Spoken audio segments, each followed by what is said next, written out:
Okay. All right, we're going to get started. So I want to welcome everybody. So we're going to call our meeting to order. We have the acceptance of the council agenda, rules of order, follow-up from the March 7th general meeting, presentation this evening on the Untitled Bill S3.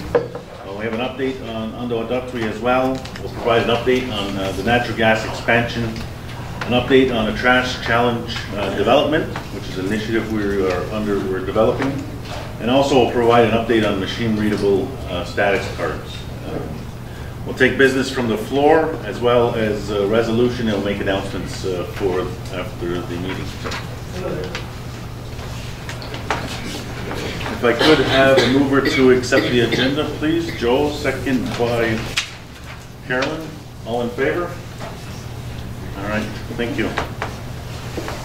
So just this evening, all members are in attendance this evening. So you'll notice that this evening we are located here in Akwesasne at Yohahio. We had originally been scheduled to take place on Gawanoge at the Recreation Center, but due to the unfortunate passing of a community member that we relocated as part of our protocol. So in respect of the members that we have lost in our community over the last month, including the member that we lost in Gawanoge this past week, I'd ask for a moment of silence, please.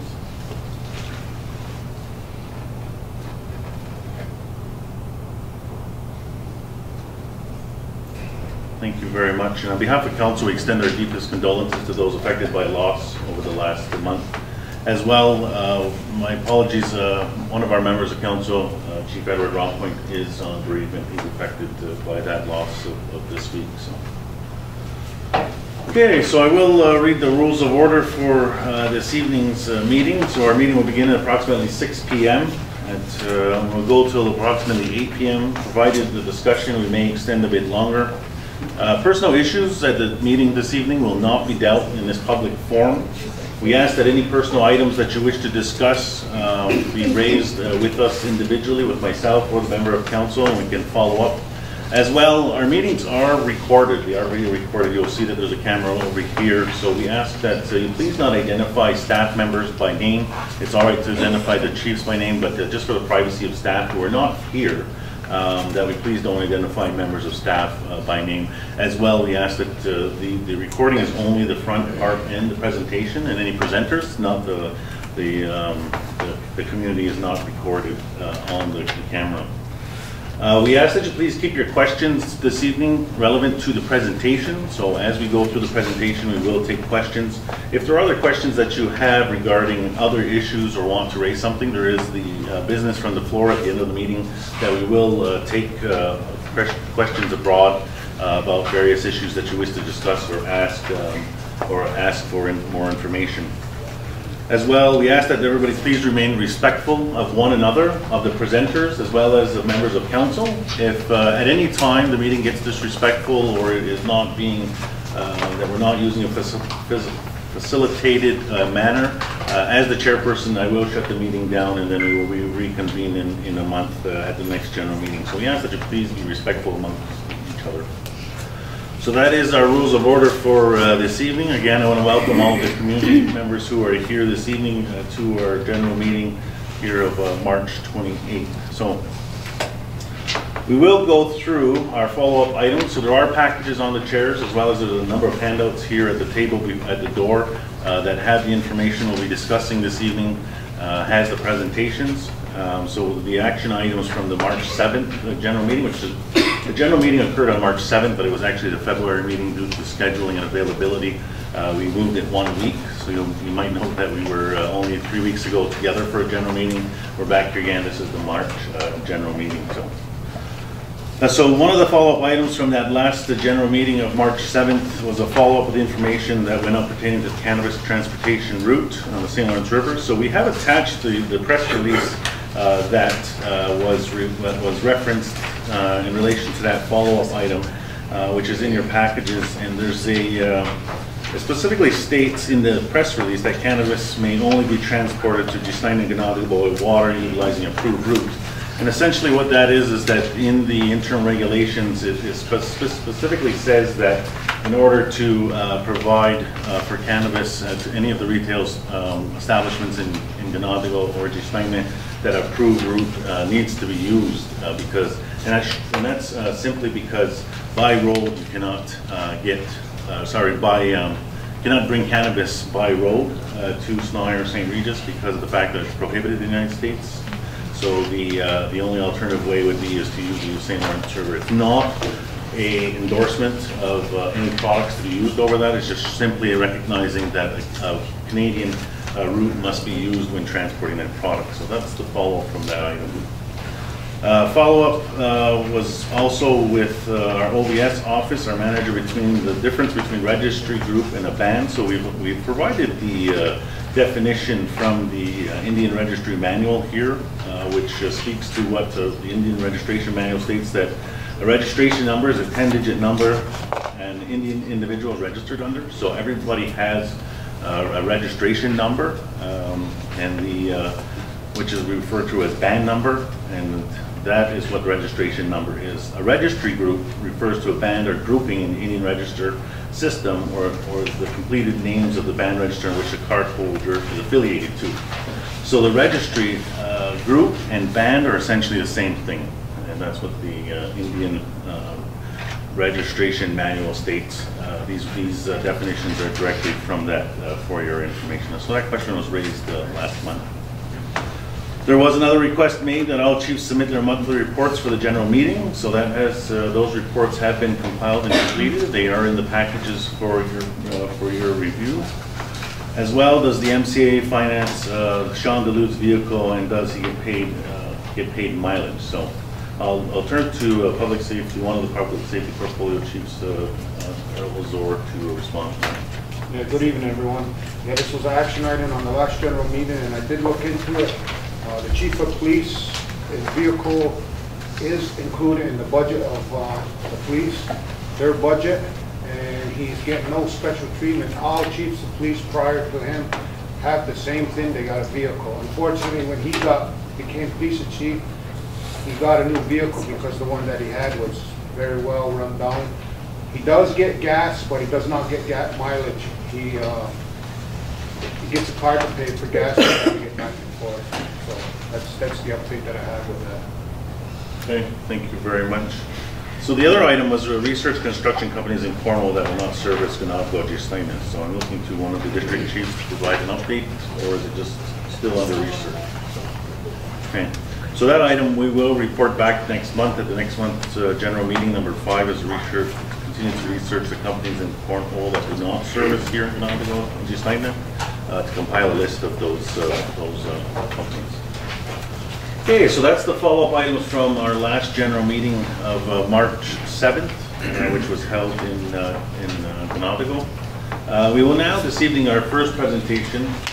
You may recall that in previous months we had a presentation at the general meetings, as well as we've had a number of focus meetings on the Bill S3 amendments. So this project is being led in part by our staff at Untitled, as well as the staff at OVS, and some members of council who have been assisting with this. So I'll ask the manager of Untitled, Peter Garrels, to please come forward, provide introductions, and then we'll go through the presentation here. Again, the presentation is available in your packets, and there are additional handouts over here on the table. Peter?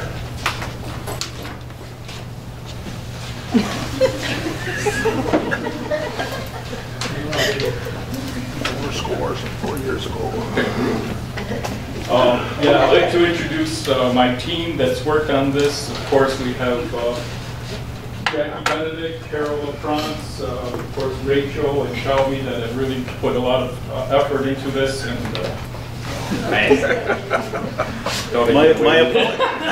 my apologies. We've experienced in the past that we've had members asking questions and we can't hear them. So we've asked that if you have a question to please use the podium. It wasn't designed for Peter to presentation. We actually want him where he is so everybody can see him. So that's what that podium is about. Because in the past, when we're in larger settings, it's really hard to hear people as well as be able to for the community to hear the person asking the question. So we ask that you please stand up and acknowledge the podium. Okay, thank you.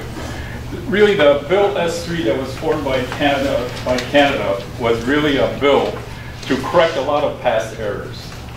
They failed in so many errors in ways of trying to look at the control that Canada has over not only our lands but also our membership, which is so key to us. So the thing is that when they passed or put in the Indian Act the whole idea of controlling membership, it really restricted us in many ways. They had other areas that came through, that bills that came forward. One of them most notably was Bill C-31. But this is the final report that has been going to Canada, because we had a number of focus meetings and engagement sessions, and we had quite a number of people, and we have hopefully what we told Canada will impact what is going to go forward.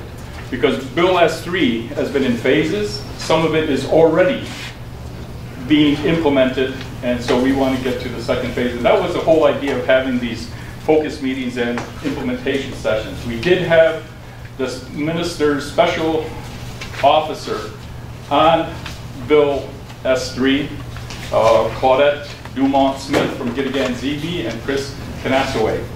They came down at our last engagement center or session at Ganadago, and they were quite impressed with all the work that we did for it. So just to go on. So what Bill S3 was really an act to amend the Indian Act in response to the Superior Court of Quebec decision in Dagenham versus Canada. It received royal assent on December 12th, so they implemented a lot of the portions of that. But they forgot how we could look at other areas, which was the delay coming into force, and also looking at a cutoff date of 1951 if you want to go back generations.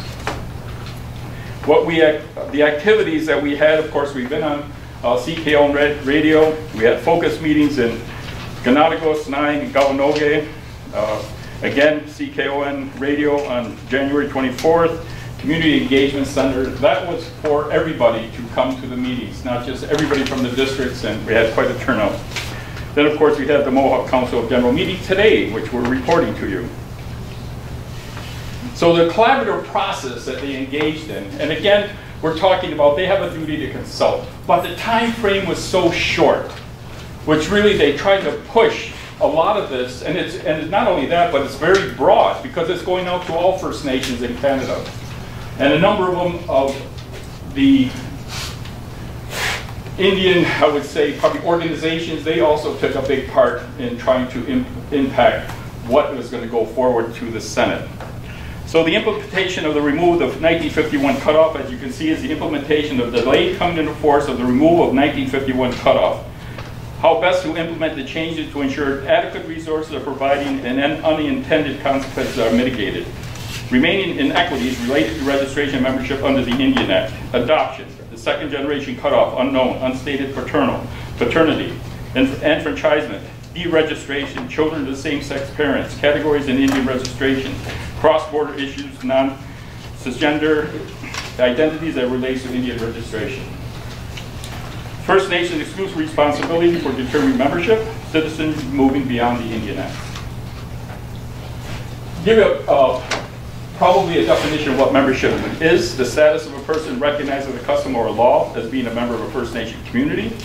The Akwesasne Membership Code was adopted by the Mohawk of Akwesasne and accepted by Canada in a letter by the Minister of Indian Affairs dated June 22nd, 1988 under Section 10 of the Indian Act. I also probably want to introduce Esther Jock, who is the chair of our membership commission. And so even with that, we've had a membership board, and trying to keep our status, I can't say pure, but at least try to make sure that we're managing who is going to be entitled to be a member in our community. Indian registration is the status of a person registered and recognized by Canada as status under the Indian Act. Again, there's a difference between membership and, of course, of status. Maybe I'll just turn it over to Carol if you want to do some of the things on that, because my throat is getting hoarse. I don't know why, but I was doing karaoke earlier, so I'm probably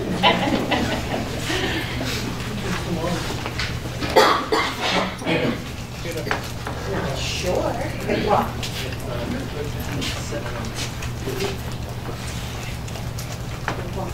The canonical focus meetings. Oh.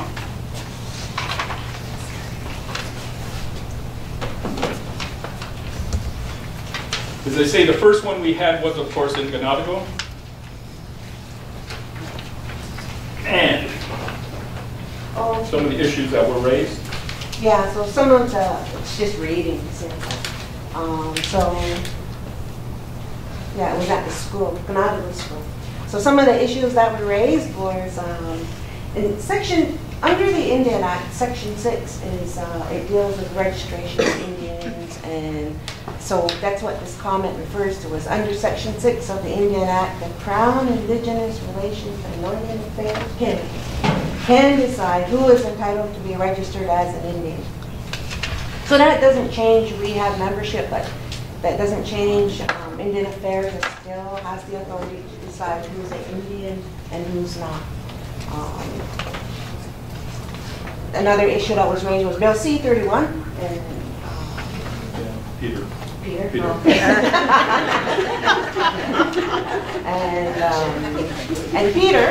And Peter gave a little bit of background about Bill C-31, so that was in 1985. So Bill C-31 reinstated women who lost their status when they married a non-native.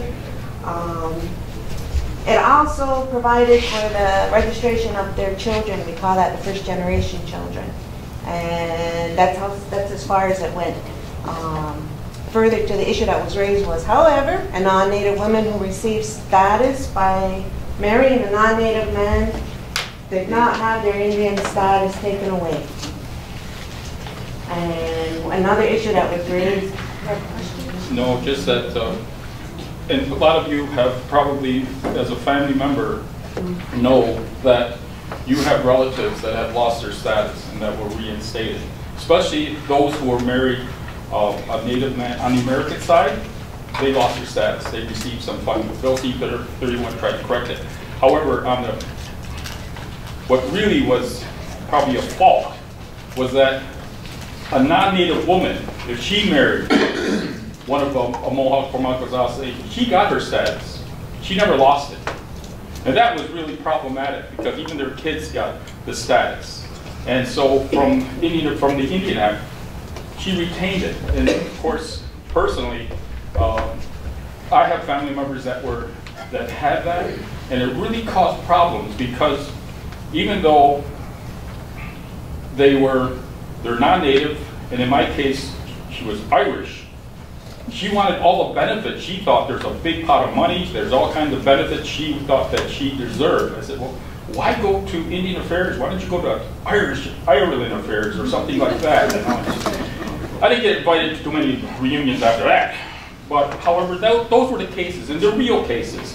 And then also by Bill C-31, by bringing people back in, they had to go through the pain, because some of them were also ostracized and by their own family members and that. So those are real cases that happen here and across Canada. Another issue, and this came from the community members that were there, and it was interesting because a lot of people, I don't think it was news to them about enfranchisement. So that was where, and I'm saying Indian because that's what we're talking about, where an Indian could go to the Indian agent. Remember that? Could go to the Indian agent and he would ask permission and say, I want to sell my rights. That's where that term came from. I want to sell my rights. And the Indian agent would decide whether or not to do that. So that's enfranchisement.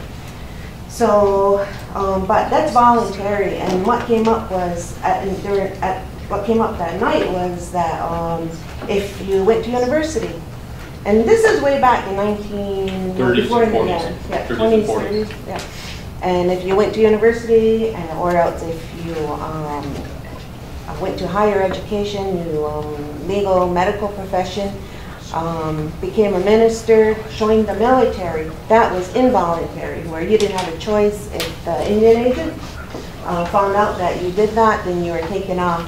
And what's not and another example of that, of involuntary enfranchisement, was if you left the country without getting permission from the Indian agent. If you found out that you left without permission for 5 years, then you're taken off. And it didn't just affect that individual, it affected his wife and any kids that he had. So, so that's been fixed. That's what Bill C-31 fixed in 1985. But that was like a discussion that we had that night on different examples and people that we might have known about back then in the community.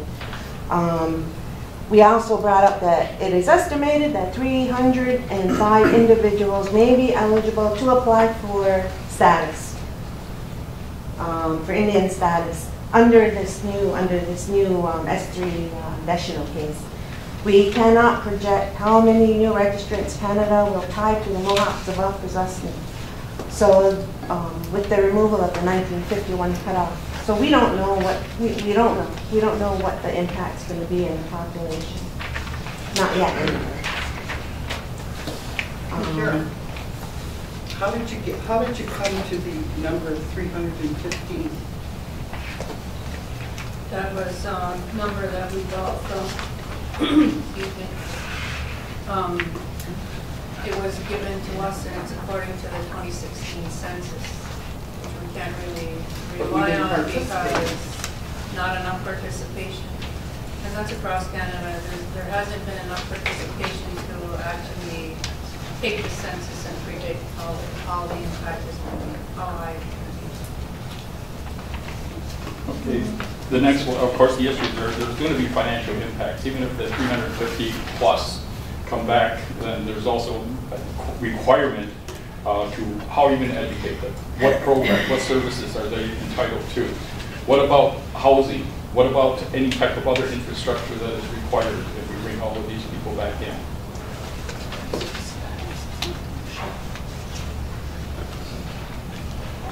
That's, but some of these things from the others, just not, also was raised as well. So. Yeah, so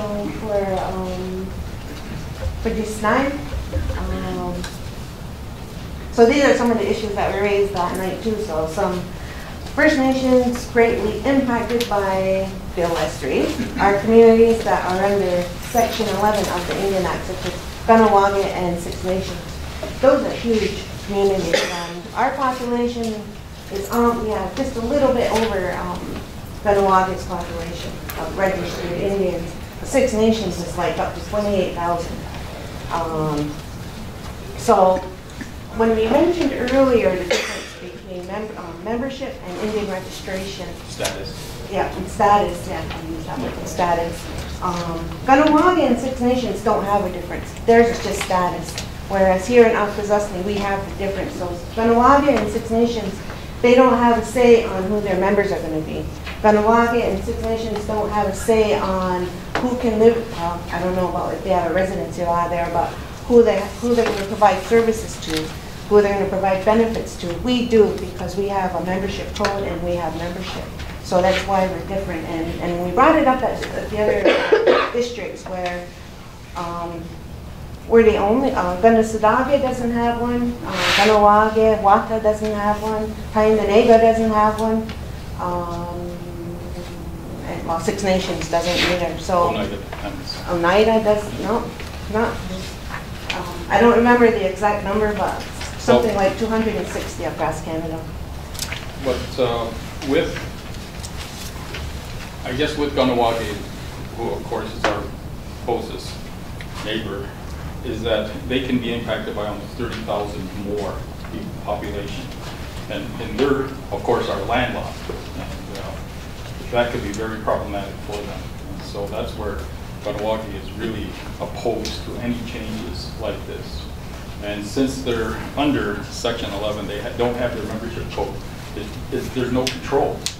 And that's what the Indian Act has done to them.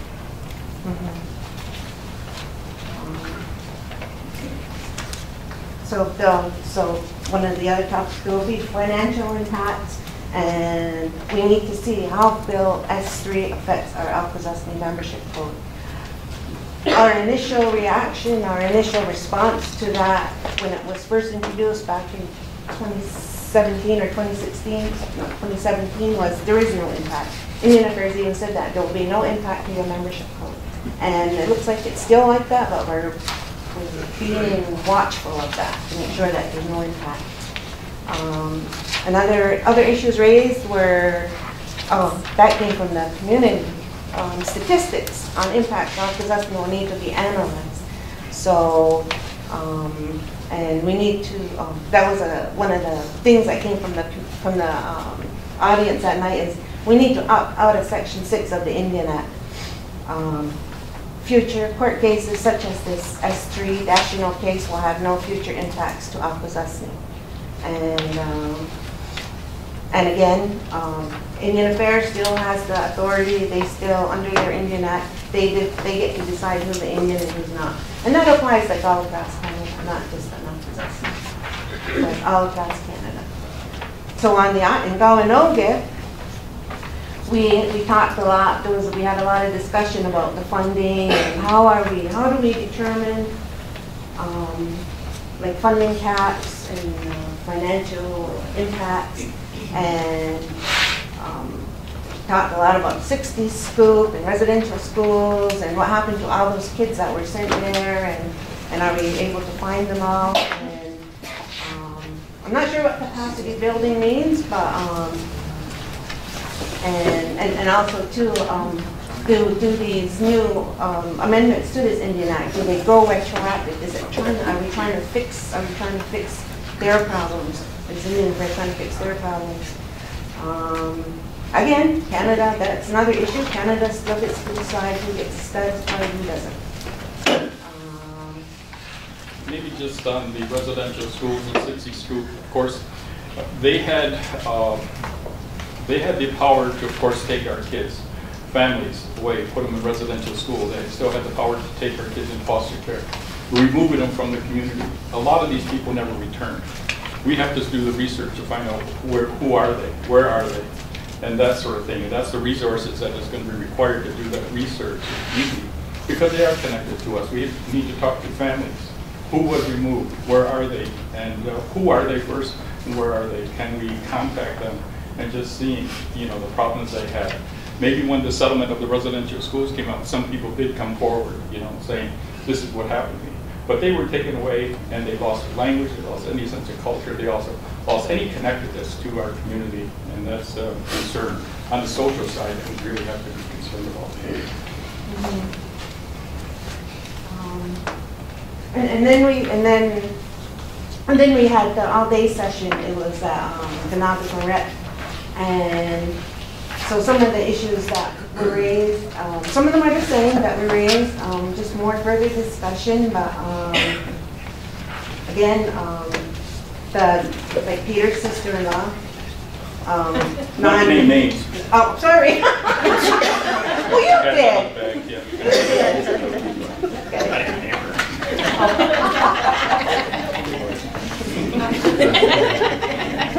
Okay, so again, non-native women who got status by marriage, they didn't lose their status because of Bill C-31, because the other amendment was in 2011, MacGyver, and then this latest one in 2018 was additional. So the women did not lose their status, so the laws didn't go retroactive. Canada, and that I know council is very mindful to, and nation building. I know the whole MCA organization is very mindful to make sure that Canada maintains their fiduciary responsibility. So we're not going to let them off the hook, and we're very mindful of that. An issue that was brought up was land shortage is not addressed in this process, so that's what we're going to be looking for. Once we have some numbers and we're able to generate some numbers, we'll see. Akwesasne will be responsible for registrants without additional resources from Canada. So that's a concern that was raised. One of the things I mentioned about the short time frame is that, well, we had Dolly McDonald, she was our consultant on this, and she sort of facilitated all the engagement, focus groups, meetings, and that, and went on the radio. But she used a report.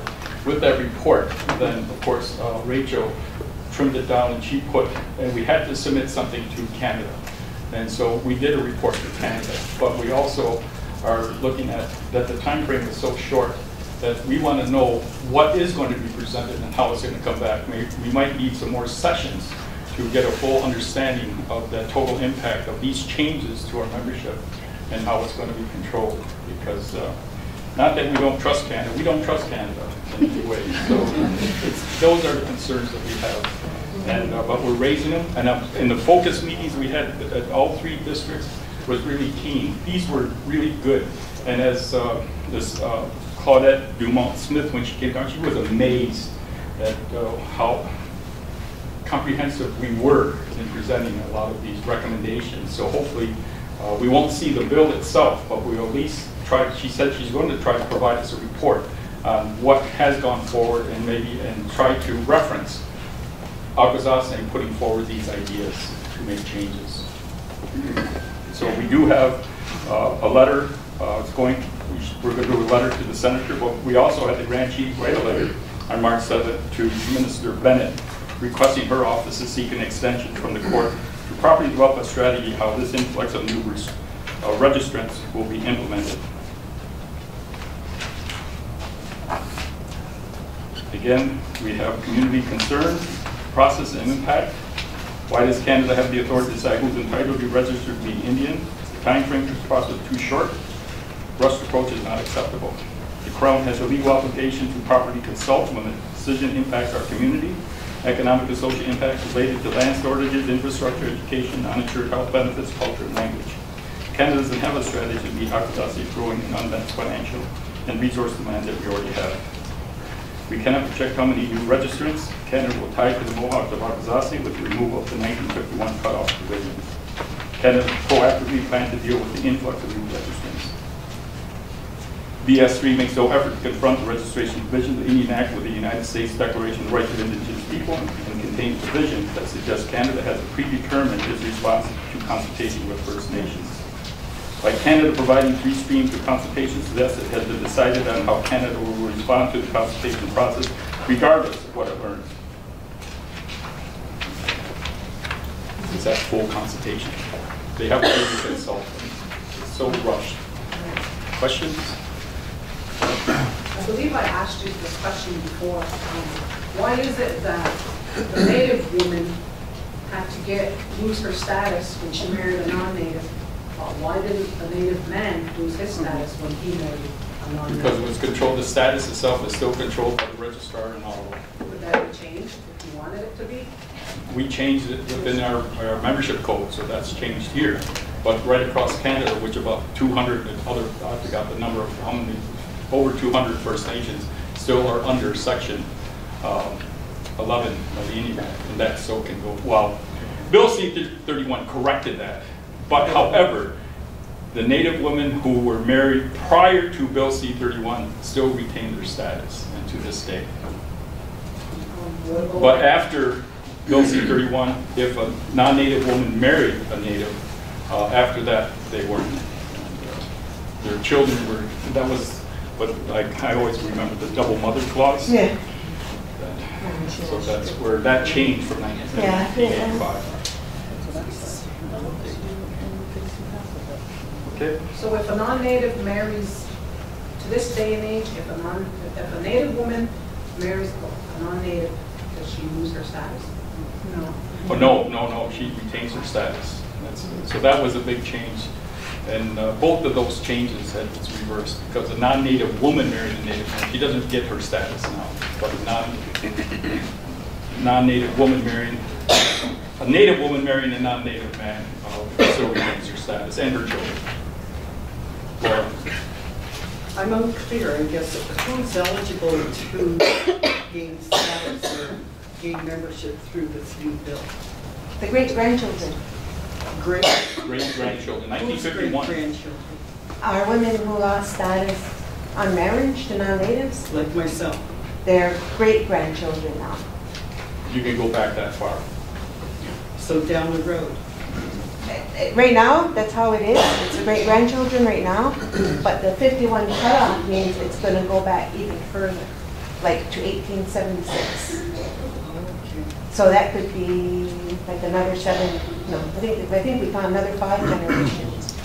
But I think though, Carol, and we talked about this in a session though, they still have to qualify, right? Yes. So Right. if in 1978, a woman lost her status and that child never married back in, they wouldn't be eligible.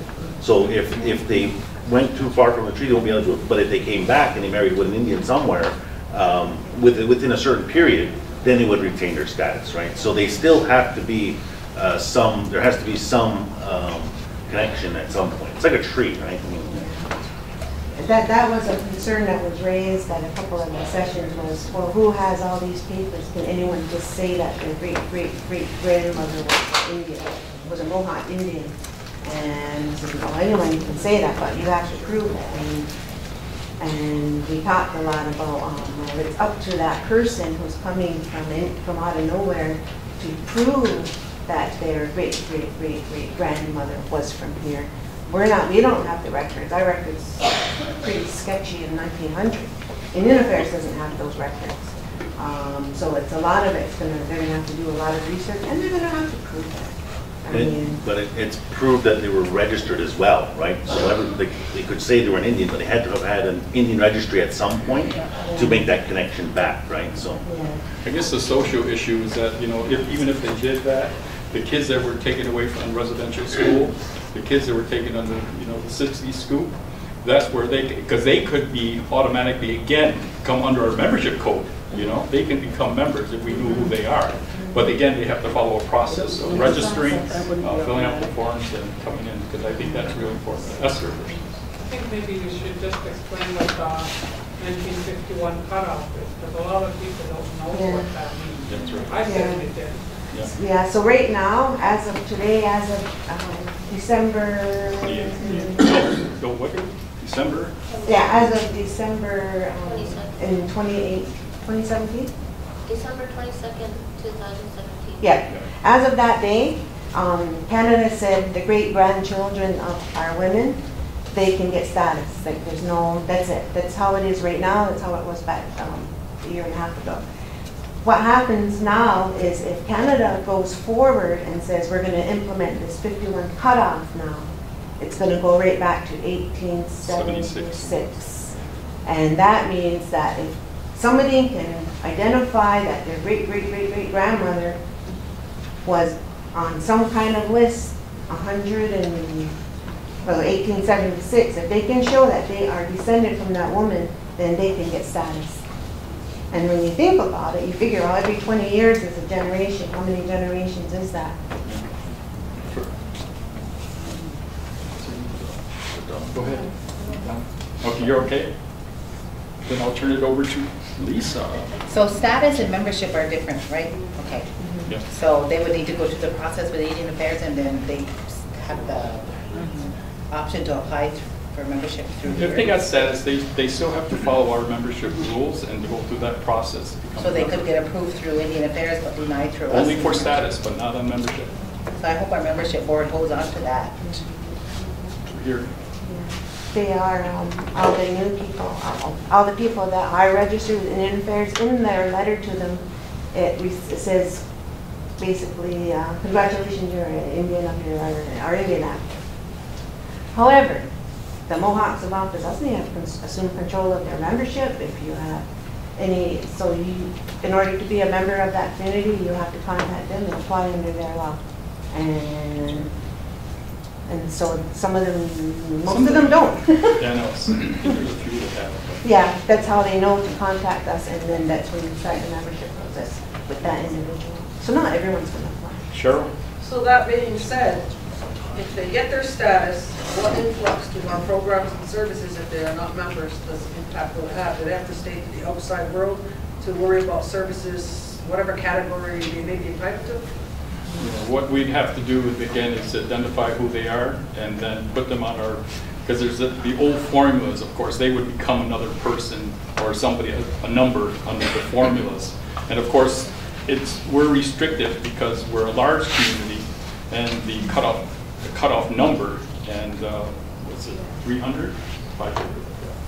But anyway, but we're way above that, so it's really difficult. But they have, and so what we're trying to push for is that anybody that comes out, we should put the cost with, this is what you have, you're obligated to provide us extra dollars for that. And the big thing, if we have the 300 and plus that come back to us, it's going to impact on all of our programs, especially housing, roads, education, non-insured, big time. So that's what this whole study has proved on. But they still have to go through, even though they get status. That's right. They still have to go. They still have to apply for, that's right. But right now, status, you still are eligible for non-insured. Yes. Yeah, go ahead. Their cards will still say Mohawks with Akwesasne regardless of membership or status, is that correct? Yes. So, And they could give the cards through OBS? OBS, yeah. Why would you do that? So why, it's state value. can you not put parentheses member or parentheses status? Especially if it's an age difference. Not a membership card, it's a status card. Yeah. It's a status. Or a different card altogether? Because they could go to Indian Affairs and get a status card. Yeah. Yeah. Or next on it. Yeah. And maybe like to kind of, I don't know, want to wrap up. Yeah, that's it. We're still, this was a rushed process, and we're still getting information out there from other communities. The government is still scheduling consultation sessions with organizations. The AFN, Chiefs of Ontario. Yeah, and I'm still getting, last week I got this email blast from all the other membership people in Ontario, and they all had questions, and so we're all trying to help each other understand. So there's still a lot of stuff out there that we're not sure about this, and Indian Affairs is being very selective about what they're providing to us. So we're watching them. It's pretty hard for them to hide stuff on us because we're all interconnected now. So we are mindful, but it's rushed, and it's like they are trying to rush us, and new information still coming out. Cheryl? Is the report available to our community or what was submitted to Ottawa?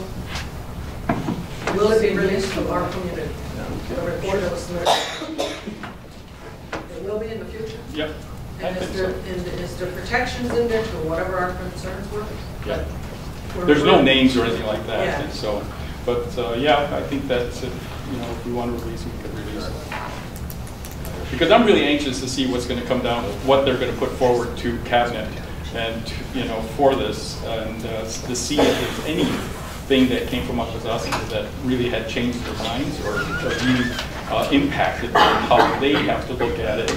And of course, with the Liberal government, it's they're saying all the nice things, that they're open, nation to nation, and all that they're being transparent and everything. Different from the previous governments, under Harper and that sort of thing. So we'll see what happens with it. And they're all devils. They're all devils? Is there any projected numbers that how many people this is going to affect across Canada? Oh God, yeah. I don't have that figure. Do we have that figure, how many across Canada? Almost a million. Because don't forget, there's also the Métis, there's also non-status. So there's over 1 million that could come on the rolls. I wonder how, our political people, how come, is there a struggle there to hold on to those things? I guess it's important to me. If you're allowing these million other people, we might as well just throw away our status cards. So is there a political fight there somewhere? So thus far, everybody's scrambling because it's actually not really clear what the impacts will be. The 900,000 extra registration is guesstimated by the government, right? Yeah. The difference is for us is that we control our membership. So housing, the right to live here, the education dollars, that's all determined by if you're a member or not. Other communities, they don't have membership, so it's just Indian registry straight up. The concern we have is that is the bigger impact, that by them creating double the amount of registered Indians is now, without adding double the amount of resources, it essentially waters down all of the money that would be shared amongst the First Nations in Canada. Right? The problem is that the only other option to stop this I'm not sure what it would be, because the fact is that this was results of court challenges that were started on the lower level and has gone all the way to the Supreme Court and has determined that the registration of the Indian Act was discriminatory towards a certain people. So. the whole idea of the Indian Act controlling was to really get rid of Indians, you know, under the membership, and because they wanted the land. So they put all of these things in since 1876, right on, to ensure that there will be no more Indians left. You know, so that wouldn't be no problem. Because what they were doing was trying to protect the Canadians. But it's only in the last few years that they realized they made a lot of errors. We're still here. We're survivors. And so we have to look at how, what we can do to really make our voices heard as survivors, in the sense that we haven't been, you know, totally wiped out. We have little reserve lands, pockets of reserve lands. I remember former Chief Art Manuel talking about when he became elected chief in his community, that he's only a 0.2% chief, because 99.8% of all the land is under Canada. If you take all the reserves in Canada, even none of it, it's only works out to be about 0.2% of the land that we have left, and we had 100%. So that was the whole idea behind it. So they made errors, so we're trying to correct it. We're trying to come forward and say, this has to stop. And the impact, they have fiduciary responsibility, obligations to fund us. They owe us. Yes, Paula? Go ahead. I have a question with regard to statistics. And I know with our own membership code, and once that was implemented, people applying back, like the benefits of non-insured. Yeah. How many people that are members but don't reside here receive those benefits? Because potentially the impact with this new thing, with Canada not providing additional funds for non-insured. Yeah, so the non-insured would be the area that we're concerned about, because non-insured is not based on membership and it's not based on residency, but it is based on residency in Canada. So theoretically, you know, our Indian registry right now is about 13,000. Does all 13,000 reside in the Canadian portion of in Canada? It's hard to know, but so you have to live in Canada and then have the registry of our community. So that is one area that we are concerned about. But the other thing to note, though, is that Indian Affairs controls non-insured for every other community. So it's controlled by them. Here it's controlled by us. There's cons and pros to that. Is there any available statistics on information? We would have to find out what those statistics look like as far as utilization, like in the community versus, you know, outside the community versus across the country. But we can find that out for you. So leading into that, then, is there an opportunity in the future where we can control who benefits from non-insured?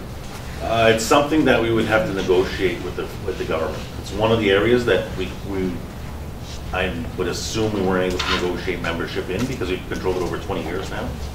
But it's something we can look at. And exactly for that reason is that if they're making more people, we don't want to, or more Indians, we don't want them, you know, all of those benefits being exhausted for people who are not connected to our community. We'll find out about the statistics. Vince? Yeah, just to answer that political battle question earlier, when this bill S3 first came about, we had the Iroquois Caucus had a summit at the Mohawk Casino, and we invited all the Iroquois Caucus members to partake into the conference that we had. We also invited all the traditional councils to come to the table at the time. And what it is from my understanding on how this is being laid out, is we control our own membership.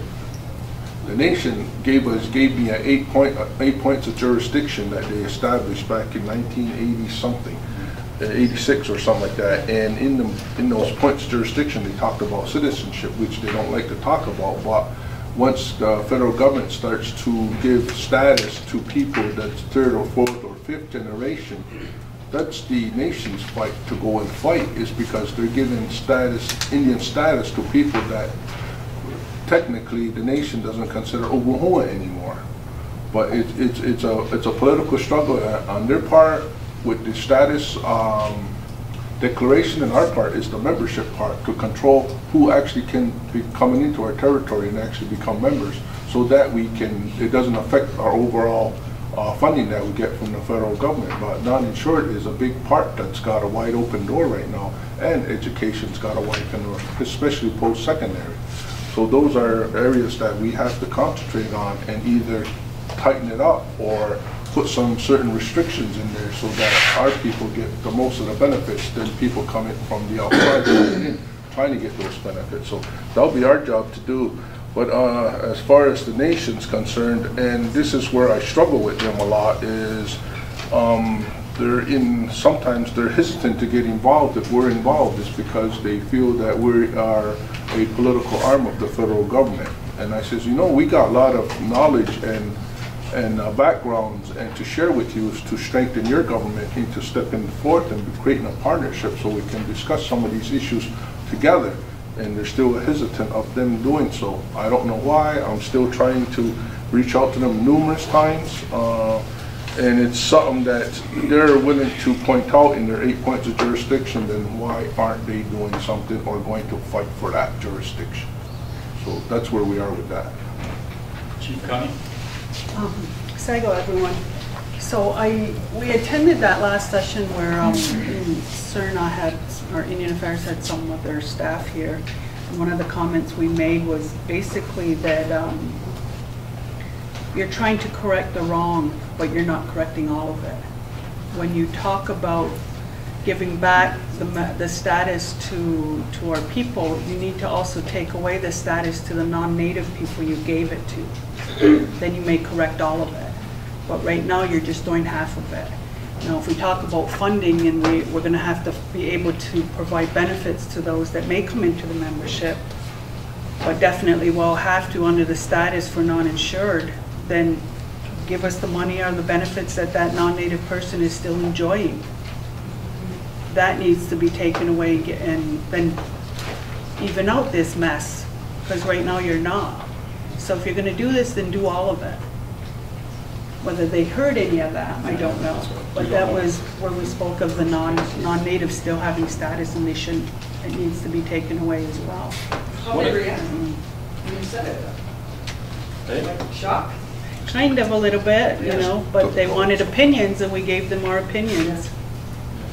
One of the things about the 1 million potential, the Métis Association, of course, they will probably not want to be called First Nations people.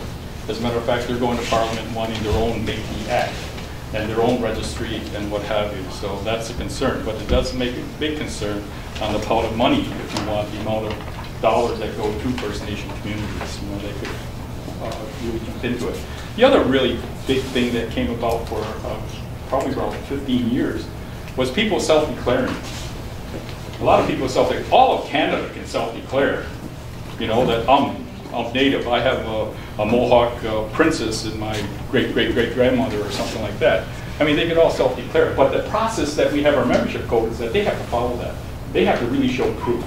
And that's where we have our control. So that's a big thing.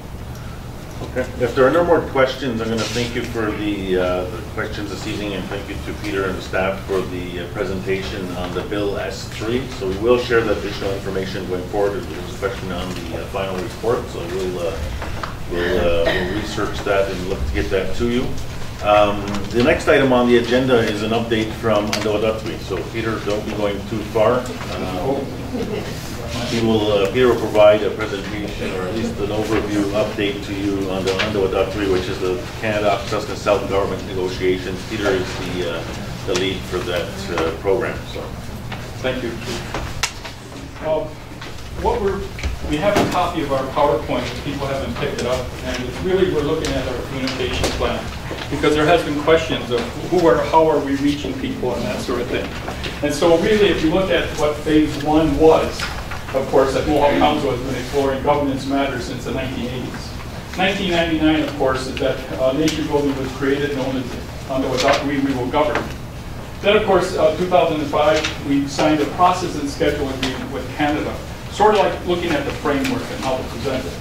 Our phase 2 started in 2013, when the 2 agreement and principles were signed off by Canada and by Mohawk Council.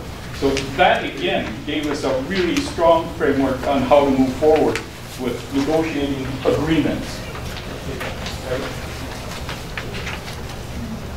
So what we have, the summary of the communication initiatives for last year, is that we have a fact sheet description. We've sent it out. It's quite extensive. People have seen it. We've also looked at, of course, working towards self-government with our community members. We've had working table committee members. Some of them are here. We've also had, I wanted to also introduce Nolan Mitchell, who's been with our team too. He arrived here. He's a cute guy sitting next to cute O'Hara. And really the communication process is really a two-step process. Basically, we're giving the community a snapshot of what the adopting process is, and the second part is really more in depth. One of the big things that came about, of course, is that we're not giving up anything. We're protecting what we have, and also we're also going to put into the agreements more so. We're going to protect more of our rights. Because right now they have changed with Truth and Reconciliation recommendations, the UN Declaration on the Rights of Indigenous People, we're including those. Those are rights that exist. Our Aboriginal rights in our two agreements. So those things are really key, that we're not giving up anything, but really we're trying to protect. Right now we're doing overview of the land code and land law, with Rachel's involved with. We're also looking at, we did an overview of the Special Chiefs Assembly. We've done an introduction to the Indian Act. We have a paper on that. The governance code, P.J. Hearn is heading up that part. Financial arrangements, we're working on a fiscal relations agreement that will be attached to the agreements itself, which is going out of the band support funding formulas. And we also have, of course, we do overview, especially at Untitled Advisory Committee, we do a complete overview of what happens at negotiations.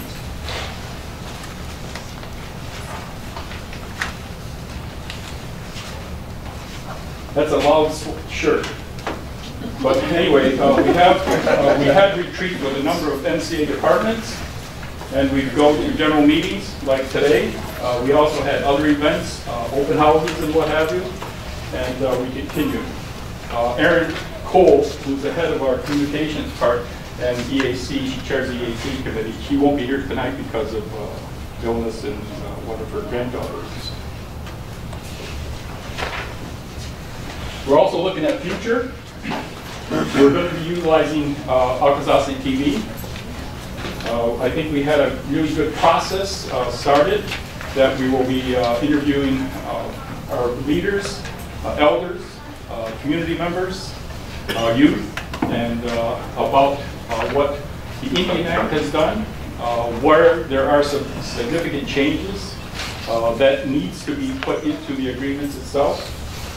And so we'll continue going like that. And just as when was this done? We have right now on our Twitter account. Oh, go back. On our Twitter account, we have 127 followers out of 703 are following. We have 494 friends, 91 likes, and of course on our website, which you can go on and look at it, and it has all the details of where we're at right now. And then the next one.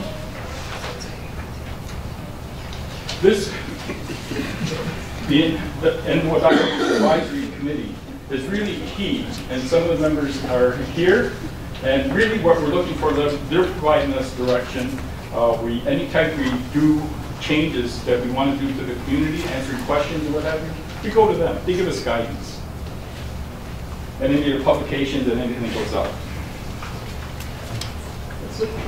Any questions? Questions? Yes, dear. I have questions on your communication strategy. Do you think it's creating confusion in the community as to the word that flies around the community that's leading to this whole process is leading to the municipalization of Akwesasne? Because I hear a lot of people come up to me and I don't know how to answer them really, because I read a lot, and everything I read, I don't see the word municipalization, but I read documents like the financial administration law, and the word tax isn't in there, but other words are in there. So the subjects that you are touching on, do Do you think there's confusion anywhere being Probably. created here? Well, And how do we clear it up? one thing is that we're not a municipality, and municipalities can only be created by provinces, and of course we're not. But there is a chart, and I'm trying to find it, hopefully, that we should make copies of. Do you say that on the radio often? Yep. About what you just said in Yep. that statement? The same thing, questions about taxation. I mean, we're continuing on Section 87 on taxation. There's not going to be any taxation. That's what we got in our agreement. Even if the Indian Act goes ahead and is terminated, we're hoping that we will have those sections in the agreement that there is no taxation. We're also looking at the seizure questions too. So those are all going to be, there's a number of sections of the Indian Act that benefit us. We're going to continue with those.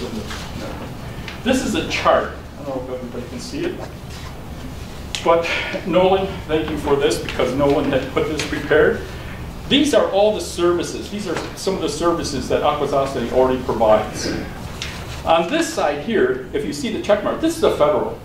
Federal government does these type of services. Provincial governments do these type of services. Municipal governments do these type of services. We do it all. And we do it all, and our people, we have 900 employees that follow this, running the long care facilities, the education facilities, the health, social, welfare, our technical people, which I really have a gripe because St. Regis Road is brutal, but that's the tribe, right? But anyway, but we have problems. But we also have funding, but we have to set priorities. And so with all of that, we're delivering services and programs. And through our agreements, what we're trying to say is that we need enhanced program and services. Because 80% of it we're doing already, the last 20% is that we have to report to somebody else. You know, we have to report to an outside government, whether provincial or whatever agreements we have, federal, other departments. But the big thing with this is that we're negotiating with Canada. We're not negotiating with one Department of Indigenous Services or Crown Indigenous Relations and that. We're dealing with Canada. Just as people were here today, going over our whole environment section of our agreement, we have completed an environment section that Canada has never seen, Justice has never seen. They go, wow. Because we start with the Thanksgiving address, we start with the Creator's Gifts, and we go right into all those elements that we want to have. And it really enhances because our conservation and environment is our unfunded programs. But with what we have in there now, they're obligated, they have to fund those programs. They also have recognized Akwesasne Court. It's in our agreement. So those are things that we keep making progress and keep making a step forward. And so those are successes we've done lately, and there has to be more. We're going to take our time on how we move this forward. Once we have a section, that's a big thing, is that once we finish a section, from council and we're hoping that we can start releasing these things and say, okay, this is where we completed, and we're moving forward, and in plain language. Not in the legalese, but in plain language. So that being said, any program or service that falls under provincial jurisdiction will go back to federal jurisdiction and control and finance. Well, it's hard to say because, you know, I mean, as I say, if we want to still have a partnership with some of the provincial programs, like our tuition agreements and education, is that what you're saying? Is that, you know, we can still do that? No, I'm saying that if you're saying for provinces deal with municipalities. That's right. Then to take that out of the equation, any finances that we receive under provincial, which would put us in a municipality almost category, to go back to the federal government. Only delivering certain municipal services, whether you want to call it. Because we're also, as I say, we do more than that. We do provincial programs, we do federal programs, and we're funded for that. So let's call a spade a spade. We're doing a lot more.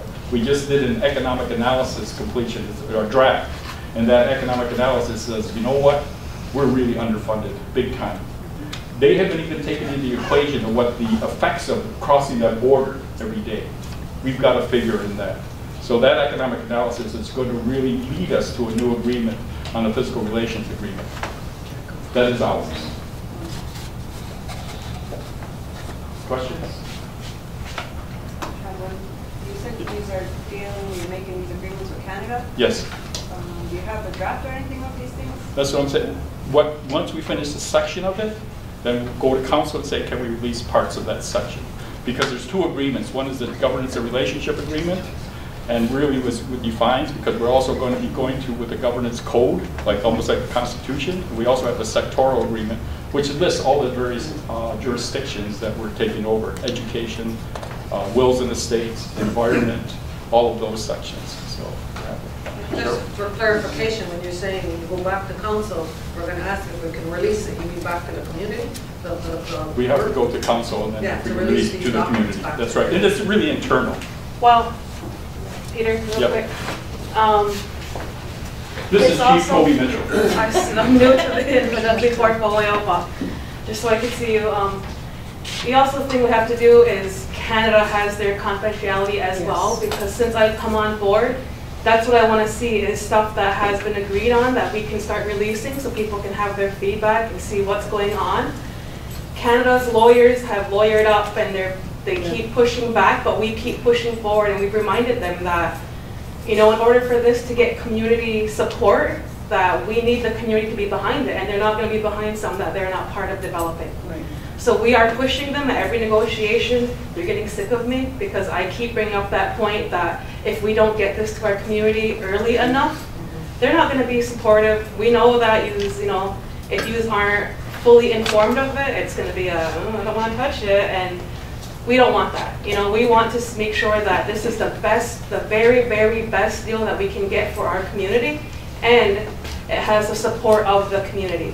So I just want to be clear that it's not just council saying, no, It's we're not also going to Canada. release it. It's Canada. We're fighting with them. We want this to come out as early as possible so that everyone has time. You know, I advocate at the table that we're probably going to, they think maybe a year for education, and I said double, triple it. There's no way you're going to get this in a year.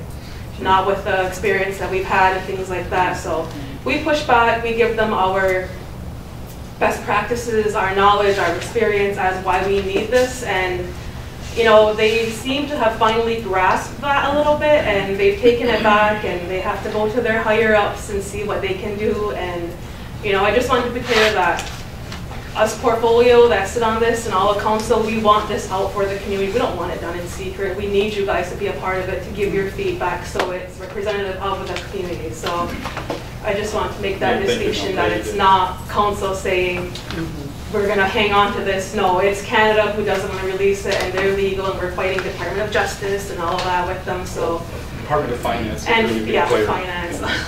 Yep. There's Connie over here one. Again, just to reiterate what Chief Mitchell said, that request has been ongoing. When I was on Chief Vince and Chief Louise, former Chief Louise Thompson, and the three of us sat on Enuadatu portfolio in last time. That's the same thing we were saying, that this cannot move forward until the community has a visual of looking at it and commenting on it, because otherwise it won't get passed. It won't get accepted. They have to have input. They've been talking about an implementation plan for over 2 years now, and we said that that can't even begin to be done until they can see the document. So we were pushing for that, and as Chief Mitchell says, they continue to push for that. So yeah, just to reiterate that sharing that document hasn't been our decision. We've been pushing for the confidentiality component that they push on us to say, you know, you have to step back a little bit. We need to be able to release this to have input, because no matter how many years you take to create these documents, it'll go nowhere if your community doesn't become part of the development of it. They're finally starting to understand that. And the thing is that when you hear the Prime Minister and you hear the ministers all talking about this new relationship, nation to nation, and that, you know, they put these words forward, and then when it gets to the bureaucrats, it sort of stops. You know, and so we're pushing it. We want to get it out. As I mentioned, once we have a section completed, I really enjoy some of the sections that we have in there that really protect our rights, and that should be up to the community. People need to see it, especially when it comes to the question of no taxation. That's there. It's there. We got it. It's there. But how we're going to release it, again, depends upon, of course, All right, if there are no other questions, I want to thank Peter again for this presentation and updates. Sorry? I got one more thing. Okay. Nolan is leaving us as of tomorrow. And he's been our intern, and I've got to say that, you know, I've got to know Nolan in here, I met him when I was teaching over at Yoahio, and he was one of our students, but as well as that, he has produced some remarkable stuff for us. And is really, he's probably one of the most shyest guys you've ever seen. But when we had to exercise, Thanks for Nolan, calling him out, Peter. Nolan goes, oh, no, I didn't sleep all last night. He only had you guys. But anyway, he is shy, but he's done some remarkable work for us. And he is going to come on our youth group anyway. So Nolan, why don't you just Thank you, do Nolan.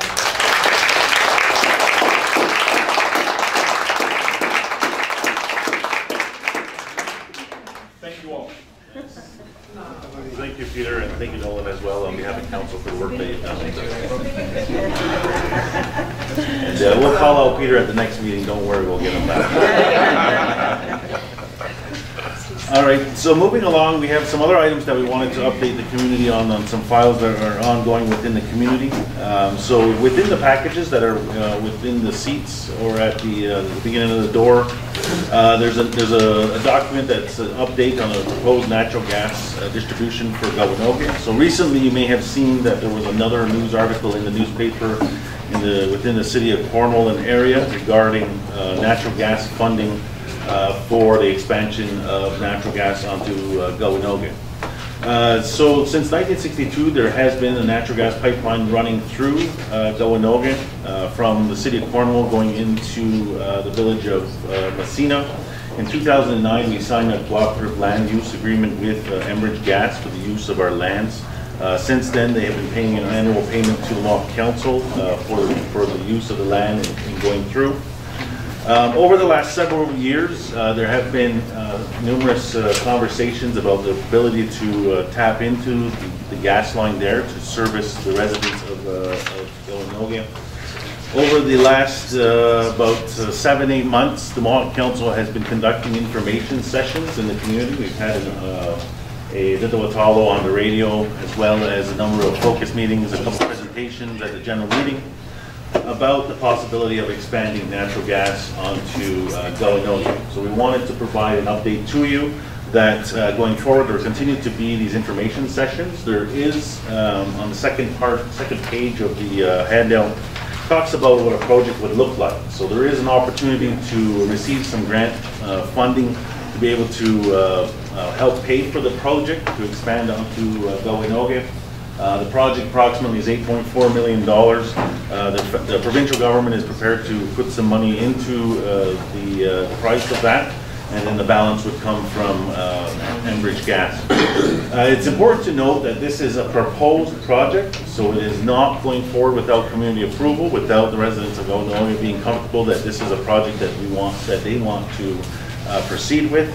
As well, over the next several months, we'll continue with the education about sharing information about what natural gas is, what this project is about, and then we will begin the process of going door to door, speaking with residents of Gawanoga about again, natural gas in the project, and asking whether or not people are interested in proceeding with the project. So we wanted to provide that update to you. There's additional information in there. There is information on our website as well at akwesasne.ca. If you search on that website natural gas, it'll bring up some additional documents about the project and frequently asked questions. We ask that you please continue to listen for more information sessions. So that's what this evening's update is about, to ensure you that this project is still in the information phase. It will go only forward if the community is agreeable to this project. So, are there any questions on that information? Yes. Do you know what the cost is going to be for an individual family to hook up to this? We estimate, we don't have a firm on that yet because we haven't got to the technical aspect, but likely when the first build happens, there will be no connection costs from the road to the home. The costs will be, that we know, will be for the conversion costs. So if you have oil furnace and you want to go to natural gas, whatever the cost of putting that new furnace in, those are the costs that will be borne to the home user. Now, having said that, the plan is if the community there's enough community support to go forward, council intends to find additional dollars to do that conversion as well. Because right now we're still in that phase of educating the community, seeing if the community is interested. we really don't want to put the labor into finding additional money if the project's not going to go forward. You know, so we might get approval, say, okay, we'll find money to convert, but nobody wants the natural gas. We've kind of wasted all of that time and energy. So that's the approach right now on the conversion costs. Yes. Okay. Let's say it goes through on Cornwall Island. What's the chances of St. Regis and Snai getting that as well? Yeah, so probably about 4 years ago, we had a conversation with the tribe about expanding specifically down 37, because at the time the tribe was looking at bringing natural gas to the casino. Obviously, that's a conversation we want to continue to have with them. We would need the tribe to be on board, because there's no way that we can get natural gas from the end of Cornwall Island. Well, we theoretically could drill it under the St. Lawrence, but it's not a preferable route. It would be via down 37, then down St. Regis Road and down Cook Road type thing. It's purely about the tribe wanting to bring that service to 37, and then we would advocate to find money through St. Regis and Snow. Yeah. All right. Yes. Have you ever approached them about the subject? Yeah, we, at the time, which was about 4 or 5 years ago, they only wanted to bring a main line from the source to the casino with no side roads at all, right? But then when they found out the cost, they were not prepared to do it. And it's quite significant. It's about, I believe it was about $1 million a mile to put the line in, right? So it's quite heavy, right? Which is about approximate, because if you look at this is 8.4 million. I believe the the island's kilometerage from one end to the other is 6 plus the side road. So that's what it translates into. So. Yes.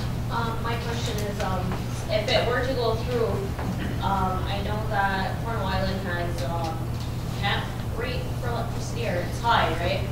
So if it were to go through, is council prepared to put something in where it caps what the cost would be? Because national news talking about the cost of natural gas is they'll get whole towns to convert to natural gas, and then they jack up the prices to 3 times, 4 times the initial cost.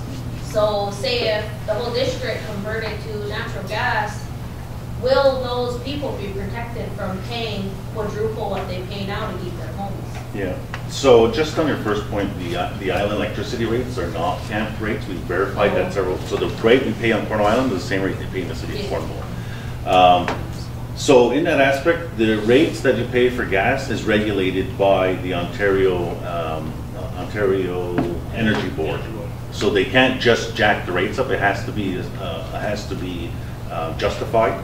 But I mean, if there's a shortage, which has happened in Nova Scotia, that's what happened to those small towns. Yeah, so no, obviously that's a risk all the way around. The same risk exists now with oil as well. So oil goes, the barrel goes high, the price goes high, the amount of oil being produced, the price goes high.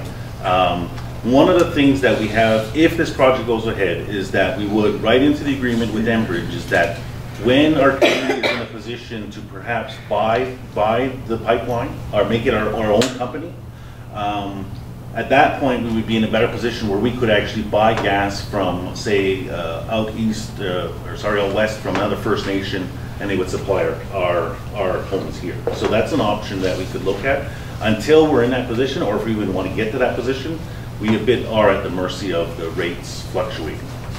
Those are longer term. I mean, those are obviously risks as well. I'm just thinking about, what is it called, like when an elder has a rent controlled apartment, right, so they can afford, how would we make sure that our elders can afford this heat source? I'm just trying to think ahead if it were to go through. Yeah, no, obviously, I mean, we face with the high cost of electricity, the same thing now. Elders that are heating with electricity are facing the same thing.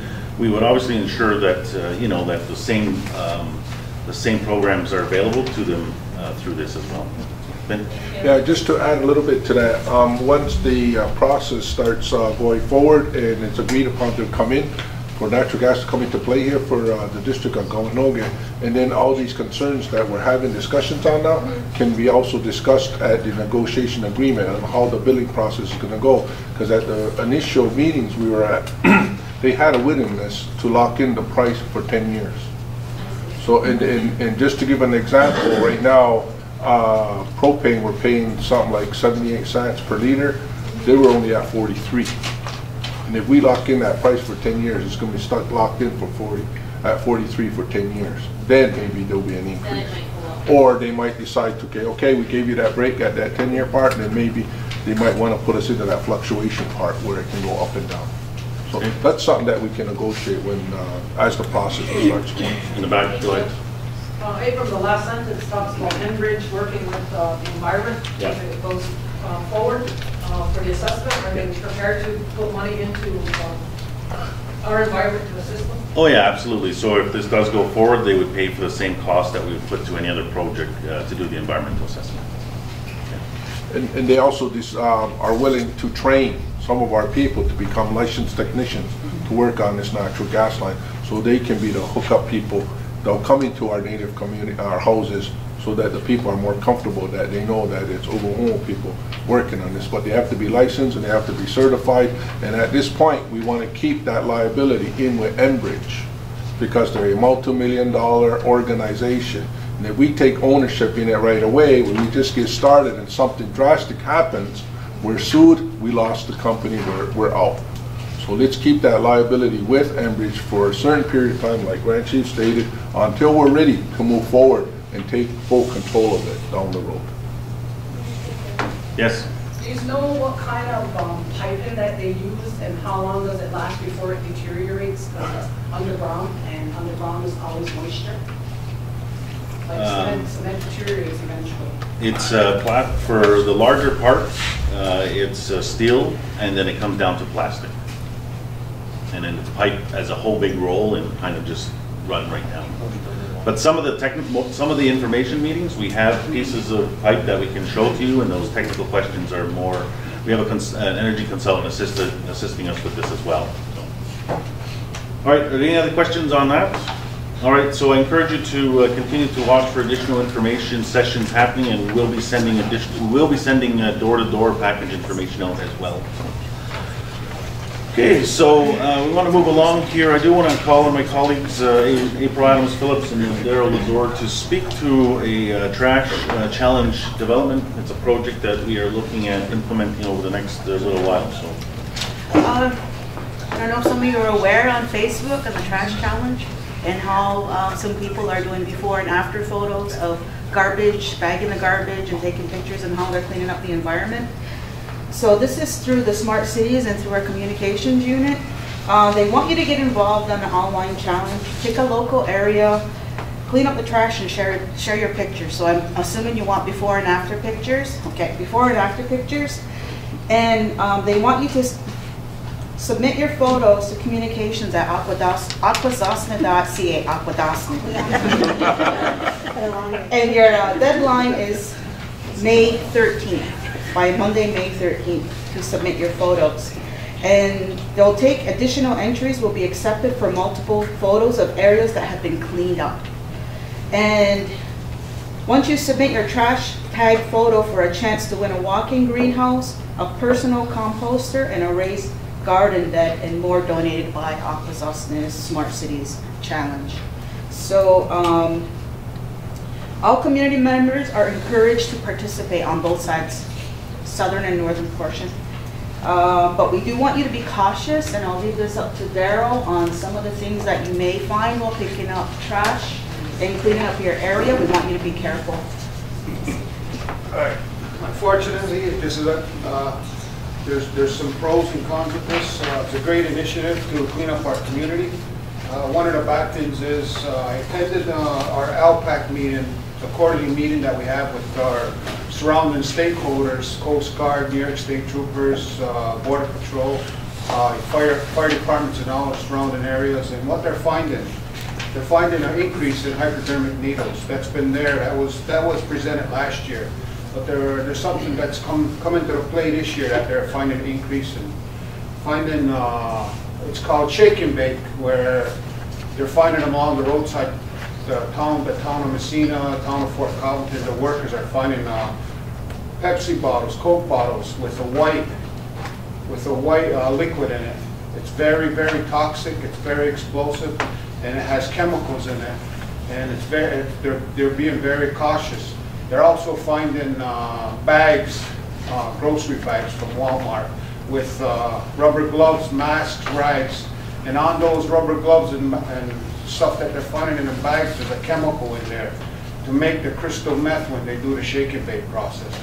In your flyer, in the pamphlet there's information on it, what the chemicals are, and some of them are very, very lethal chemicals. We don't want a child to go out there and pick up a Pepsi bottle and say, look, Mom, shake it and it'll blow up. Even just picking it up from the movement of the chemicals, the bottle could explode and could be fatal, and it's very lethal. Last week in the news, there was a police officer that picked up a bag with rubber gloves, a mask, and rags in the field. They were doing a cleanup.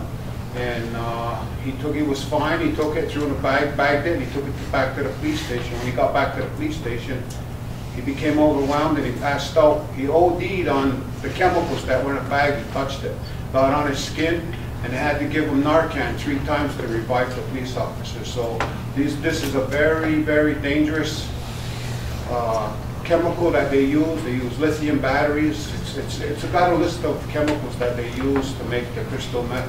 And it is here. It is being found on the reservation. So just be cautious out there. I'm going to be passing this along to the schools, Donna Lahesh, and get this. And I'm going to be talking to Norman King at the police station that does the prevention and try to get this information out so no kid gets hurt. We don't, heaven forbid, somebody pick one of these up and it blows up in their face. So as a precaution to this challenge you're putting out to the community, is there something that you can provide for any gloves, masks that are appropriate for this? Well, one of the things is we're going to encourage, if you come upon this material, do not touch it, do not pick it up. We have this is in place to call the local police. It's on the northern portion, you call it Canadian St. Regis Akwesasne Mohawk Police. If it's on the southern portion, you call it St. Regis Mohawk Police Department. They'll dispatch somebody and they'll handle it and deal with it in an appropriate manner. It's very... So give us red flags, but you don't want to wait. That was talked about. Something about maybe if there's a bottle found, put a red flag and call the police so they can come and pick it up. Because it is very, very dangerous. That goes for really any white powder or unknown substance. Yeah. Because there's carfentanil that's going around. Yeah. It's like 1,000 times more deadly than fentanyl. And that was the other point where I was going to get into, where what they're finding now also is used fentanyl patches that people are disregarding on their vehicle. And those are still, they might be no good to the user, but they're still fatal if you open them and break the seal and get the powder on you. They're very, very lethal. So just be cautious out there, pass it along to your family members, let them know. Like I said, there's pictures of the bottle in there. And I will be going, like I said, passing this on to the school to get information out there. It's good information to have because everyone's going to start their cleanup anyway. So we're having our cleanup also in April sometime. We work with the tribe also. The reason why we selected the Monday for the deadline is because the Saturday before is going to be the roadside cleanup. That's on through the St. Regis Mohawk Tribe and MCA. So we thought that people who also participated in the roadside cleanup could also submit photos as well. Okay. What's that look like? Does it come in a package or? It looks like a nicotine patch. So yeah, if they quit smoking, clear. They're patches that the people that have cancer or that are they put on their arm in a vital area where it gets into their system and it kills the pain. But they're very, very lethal. So what they're doing now is if you're prescribed that, in order to get more of your prescription, you have to come back with them. If there's 6 on the strip, you have to come back with 6 on the strip and give it to the pharmacy, and then they'll return. They'll give you back your prescription. So and then the crystal meth, they use Sudafed, which is sold in any drugstore. They're watching that now. After a certain time period, I think it's 9 o'clock, you can't buy it at any of the drugstores. It's locked up and you can't buy it. They're monitored very close. So that's the Canadian side? That's American and Canadian. So it's Sudafed. That's one of the main ingredients in the making of crystal meth. That's it. So the communique you'll be distributing to how? The communication? Mailings, whatever. mail-in, So that- email, that Facebook? caution. Yeah. Yeah, we haven't posted it yet, so you guys are the first ones to hear about it, but we'll be putting it on social media and also warning people, to be precautious when you're cleaning. Yeah. Newspaper. Yeah, The standard stuff. it'll be on all the different outlets. Yes, go ahead. Like the schools too, information to the schools, because the kids clean up. Yeah. Last year, they found 36 hypodermic needles, and they found 10 times what they found last year already this year. So it is increasing, and it is out there. Just be careful. And Okay, in the back first, and then over to here. Just to go on with what Kermit said, that's just what was reported. Last year, we couldn't let our kids help us clean on Big LaFrance Road, and we go from our driveway up to the Sundays, that strip where nobody lives, and we found 13 needles in that little part on our side of the road.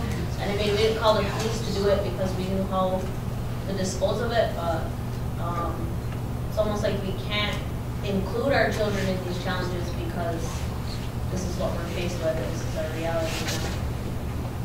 Okay, over here. What is the Akwesasne Mohawk Police Service doing with, these people who are throwing it out of their windows and stuff like that, since we're finding it along roadsides? if they can catch them, they're being charged. But what it is, it's all hours of the night. It happens at odd times when they're very, very, let's say, coy. Police patrol, right? Yeah. What's this statistics that are made available from AMPS on this type of I haven't seen drug-related issues in our community? I I could think I ask had for mentioned that at last month's meeting too. I could get that stat for you and have it at next general meeting, because there is a stat out there on drug-related reports on stuff. I would like to request my sign chiefs to have that information available at our district. Connie is also on public safety, so he's nice.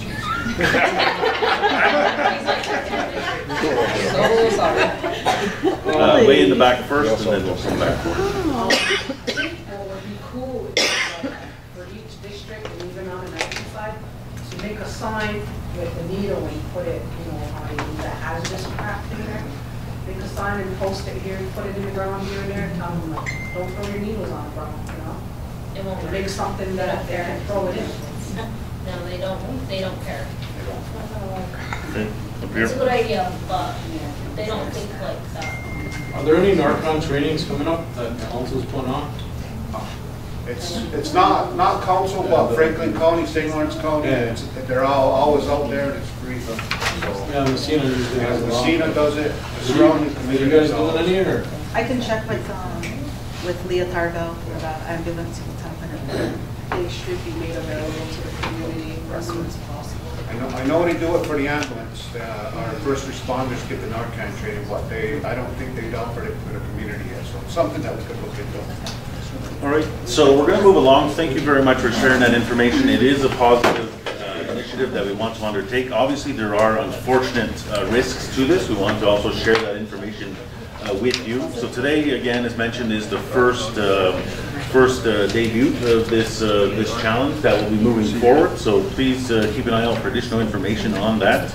But we encourage people to undertake to assist in keeping, our cleaning up our ditches and our roadsides, as well as some yards perhaps, but take a bit of caution at the same time. So the last item before we move to business from the floor is we wanted to provide some information to you this evening about an initiative that Indigenous Services Canada has undertaken, and that is the development of what is being called a machine-readable status card. So there is in your packages on the seats there. You may recall, but in 2016 there was a border report that was commissioned by the Indigenous Crown Relations Minister then, Carolyn Bennett, who appointed a special representative to go to First Nation communities across Canada and to talk about and listen to the communities about border challenges. and that as relates to crossing in and out of Canada and what the experiences are. We did have a session here in the community at that time with a special representative. His name is Fred Caron, and he provided a report following all of the consultation sessions he had, so all the consultations he had across the country, and rolled that report up and sent that to the minister for consideration. One of the recommendations that he made in that report was that the government should make the status cards machine readable. Now, the machine readable means that those of you that may have a passport or enhanced driver's license, you'll see that there's a strip on the back, and when you come up to the border crossing, they swipe that through the machine, and it saves them from manually typing in information that's on the status card. So the Government of Canada, effective February 1st, all new secure status cards are being issued with this machine readable zone they're calling it, which is the barcode on the back. Currently right now, our Office of Vital Statistics does not issue these cards. We issue the plastic laminate ones. But for those of you that are interested in getting a secure card with the machine readable on it, we are having an information session coming up on April 16th. A little far ahead there. Lunch and learn, so that's over lunch on April 16th, a Tuesday, that they will provide information about that. And then following that, there will be 2 intake sessions that evening of April 16th and April 17th. And those are intake sessions if you're interested, or as well if you're interested in just learning more information about what this card is and how do you get it, and how do you what the process is and stuff like that. So we wanted to share that with you this evening. This is not the Mohawk Council. We're assisting in the facilitation of people being able to apply for the card. We know that we had probably about 4 years ago an intake session, well maybe it was about 6 years ago, an intake session like this, and everybody signed up to get the border card, and then it clearly came a big flop on behalf of the government. They took all these applications in, people submitted pictures, paperwork, and then we all got letters back saying, well, sorry, we messed up, and please do this and this and this. And for that part, most people just shot in the garbage and said, no way in heck. So we've relayed that information to the government, because we've met with them about assisting in making sure this project works, and that we can't have a rehab of that happening again. So I encourage you to attend one of the sessions or come out and ask more questions. But tonight we wanted to provide that information to you, that we are hosting 2 sessions, 2 days of sessions in the community. Otherwise, after this, we could look at doing more sessions, or if you're not able to make this, again, any secure status card that you may want to get through the Ottawa office or any other means through Indian Affairs, they will have automatically this stripe on the back now. So it's a new feature that they've added regularly. So, are there any questions, comments on that? Are they afraid to come to sign signatures? No, I don't think they're afraid. I believe that one of the challenges. The roads are too bad. Yeah. So this intake session will include the access to lots of information systems, which means that you won't be just filling out an application there on site, which requires high-speed internet. And unfortunately, the facilities down here are not fast enough for. We don't have high speed in Snide. Apparently not everywhere. So. Why do we not? That is another project that we'll update on later. Take it to business from the floor. Yeah. But no, that's noted, and we'll obviously this is a trial a bit to see how it goes. We will make that request. We'll make that request to our information folks to see if one of these facilities, i.e. this one, may have enough speed to be able to do that as well. Thank you. Any other questions, comments on that? Okay. So again, this is sharing this information with you. We encourage you to attend those 2 sessions, and we will continue to update you on that as it rolls out. And we'll find out whether or not they're prepared to come to St. Regis, and I'm certain it's not because they're scared to come down here. Okay, so we now we've come to the point of where we will take business from the floor. So if there's any questions, comments from the community, I encourage you now. That time is now. So straight in the back first. Hi, everybody. No, you. No, you're standing. Go ahead. About everybody coming into our village and driving like maniacs, okay? I've been asking people, okay, to do something about it. Okay, I stood with an elder lady earlier at the health facility. She was waiting for somebody to pick her up. And a worker come flying in as a person was going across the street to the parking lot. And the worker didn't even stop. They just went, shoot. And it's continuous and continuous. And the main is on 1st Street and 3rd Street, where everybody's flying in, flying out. Lunchtime, they fly in, they fly out. Yep. I mean, yeah, something's got to be done, okay? Because what if it's one of your kids come across the street, get killed by somebody, one of the workers come flying in? Is that when something's going to happen? Like, why wait for DTS? Do it. Do something about it. 4-way stop signs at 4-way places, and then speed bumps to counteract the distances between that stop sign and the top of the hill. And you know, and even our own police are racing, and they don't even, you know, there's nothing going on, and they're still coming flying around that bend. That's the safety, all right? Okay. And especially the health facilities, the worst too. Thank you. Absolutely. We will follow up on that. Okay, good. Okay. Don't wait 20 years. No, we hear you. Thank you. Over here in the front. Is there? Yeah. Was it? Yeah. You in the back. Is there, I want to know about the status of putting some kind of play equipment back at the tennis courts. I know there's that wall there. Is that wall going to stay there, or? Because the boys are out now playing, but they're playing on the road, and I don't know how much they can play with the traffic now. Well, right now we're that wall has been put in there temporarily because of the frost and all that was there. So we're going to bring back the crane, and we're going to actually solidify that wall so that they can play on both sides of it. Tell you the truth, I would like to keep it closed for now till we get the feedback from all the other people that are supposed to be helping us out buying this equipment, getting the tennis courts laid back out, lines painted, volleyball courts painted up. And there's discussion right now on lights, getting lights put back in there. But there's also going to be a curfew in that area too. There was a 10 o'clock curfew before, and I would like to see that 10 o'clock curfew return. And we got to work in conjunction with the Gawanoga Recreation Department, so somebody can go there and either lock it back up so that it'll turn back in our day, where there was beer bottles smashed all over there that affects the playground area that we're trying to fix up for youth to play there. So if we're going to spend all this time and energy on that area, then we might as well take responsibility for it and try and protect it as much as we can by curfews and somebody monitoring the situation. I know the Boots family go there all the time. I go there every now and then and just take a walk around, check things out, pick up trash, cut the grass, cut the weeds, and all that stuff. So we're moving in that direction. I got a meeting coming up with the the next steps of Section 5, the contract, and I can bring that all up today. I didn't have an opportunity today because we're dealing with the traffic lights that got implemented at the intersection today. Okay, thank you. Over here. I just want to know what council knows about this day school class action. So members that have any information on that?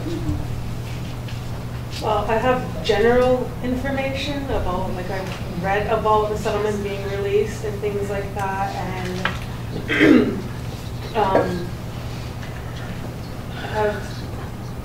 we've been, like, I've just been apprised of it as someone who follows and, like, you know, I think research the court cases and things like that, so they have it identifies the St. Regis Village School and the Island School and St. Regis Island too.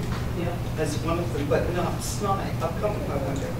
I'm not sure. I didn't start seeing if maybe it doesn't qualify directly. I don't know. We'll do some digging and find out why the Snai one wasn't. They have nuns down here? Huh? What was that? Sorry. Did the Snai school have nuns? They did. Yeah, they did.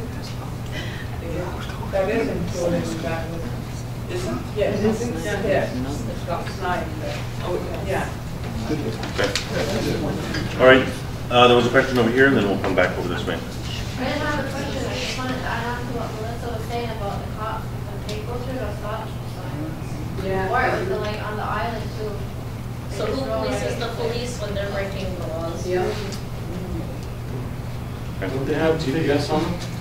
You monitor all their driving and stuff? I believe so, yeah. Because I know the ambulance uses them. Yeah. Okay. We'll follow up on that, absolutely. In the back? How long will the day school, how long will that process take? Years? Well, the settlement's already been decided and they've awarded compensation, so now it's that long process of trying to figure out who's eligible, who, according to their records, can prove it, and all those things like that. And that's still very beginning because they just recently announced it. So what's more than likely going to happen based on previous cases is that the government will take a little bit of time to figure out some kind of process and who they're going to work with, and then by that point there'll be lawyers who are involved in the court cases to work with survivors and people who were part of that system, and then look at compensation that way. That's how it's been done with the residential school survivors. And from what I'm hearing and reading, and based on what I've seen, it'll most likely follow that same process. So it probably will be a little bit before they have it laid out as to who or where and when and all that, like for actual applications or things like that. A couple of years?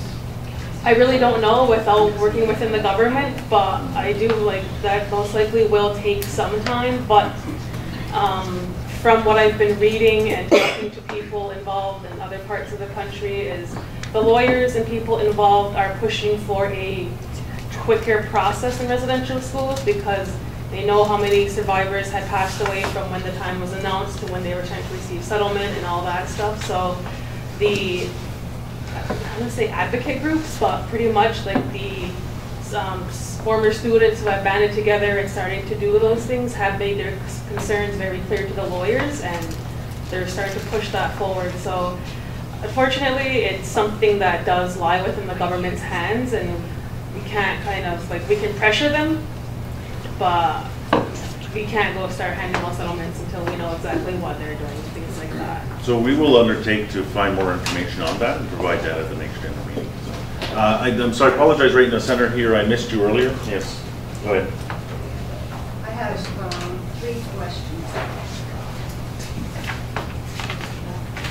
Okay, the first one, I'm just reading the monthly reports, and the first one was with Chief Thompson doing. Okay, it says, well, first of all, who is writing up the cannabis law? What, is it the legislative committee? Is it, do you have lawyers working on that? We have a working group working on it. A working group? Chief Connie, Chief Carolyn, and Chief Edward are part of the working group. Okay, so from there, that's why you have in here that it's being reviewed now with the lawyer Nathan Richards? We had a session with the lawyer at council table just to go review it all with all of us, so we're all on the same page. So are you halfway done or what? Go ahead. Go ahead, Claire. Hi, Donna. It's not the law, it's the application form. The law is with the Legislative Commission. Okay, then you have your notes Okay, wrong. thank you. Okay, your second question? Okay, this one is for Connie. Number 8 on your notes here, you had a conference call with the Working Tax Group. Is that the same group that you just talked about? No, that's the Joint Advisory Committee on Fiscal Relations with members appointed from the AFN National Chief and the Minister of Indigenous Service Canada. The members came from the Chief's Committee on Fiscal Relations from AFN, and we're working on developing the framework for a new fiscal relation between First Nations and Canada. Okay, the way I guess I'm just not understanding, you said there's a lot of recommendations that were generated from the task group? Yeah, so because we're not allowed to release that yet, I had to be very general in the statement. Well, you're going to be forwarding these recommendations to the Minister of Justice? Yeah, we're working on oh, you're talking about the working task group on the administration of justice. I'm sorry, I don't have my report in front of me. Yeah. Yeah, that's a working task group on the administration of justice, and that is comprised of the federal government reps, Canada and Ontario. I'm sorry, Quebec, Canada, and Ontario. And what we did is we sat and worked on the recommendation. They would allow us to work on recommendations to develop an agreement for the administration of justice through our Akwesasne court. So this process has been going on for about a year, maybe a little longer, and it's just the first step of the work to work to gain that jurisdiction and authorities for our court. So the recommendations that you're forwarding to the Minister of Justice, so is all of council know, do they know what kind of recommendations that you're submitting? No, the recommendations come from that working task group. They're working on signing off on it, and Grand Chief will have the right to sign off on it too, because it's just allowing us to take the next step to develop like MOU on how we can gain those jurisdictions back from Ontario and Quebec, because they hold the all the justice powers.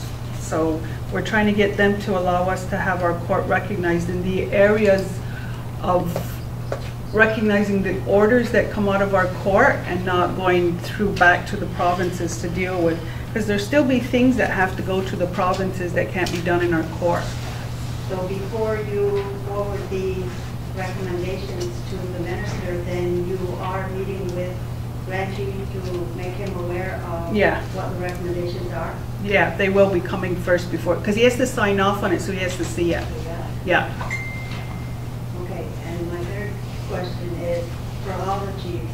When you sign up for get voted in as chief, everybody has to take an oath of office. And I read the oath of office, and it says to uphold the community laws.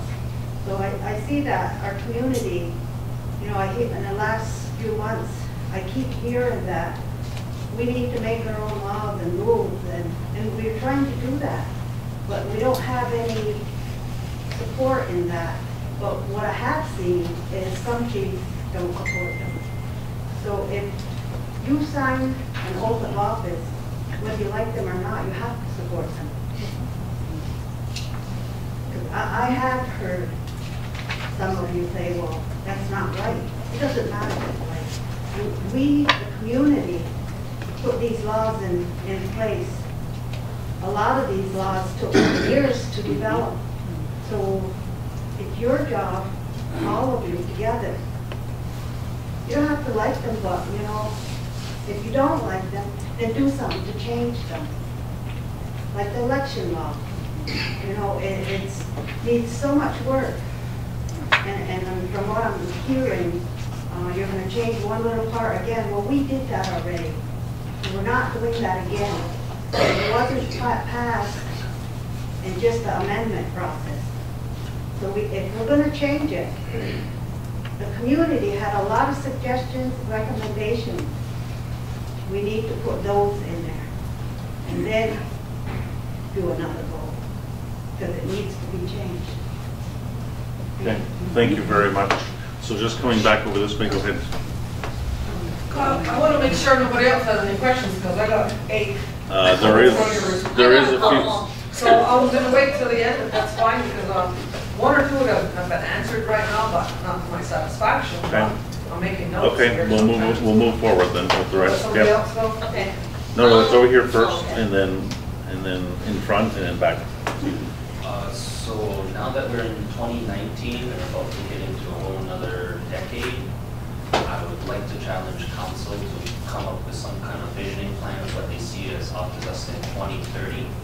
and then be able to present that to the community by next year. The idea of like, what does the community really want to see in 10 years, within a 10-year span?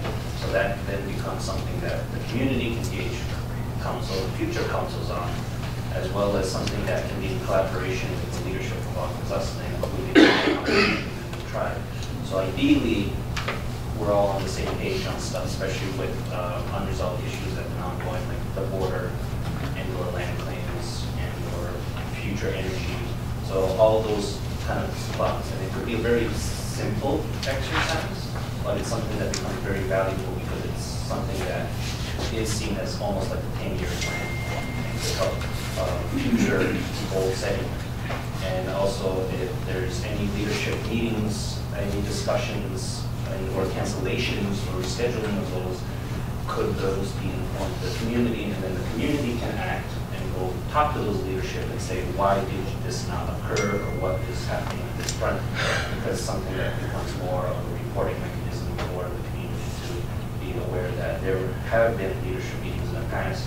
Sometimes they've been productive, sometimes they have been changed and pushed aside. So I think that's something that helps everybody stay on task on that discussion.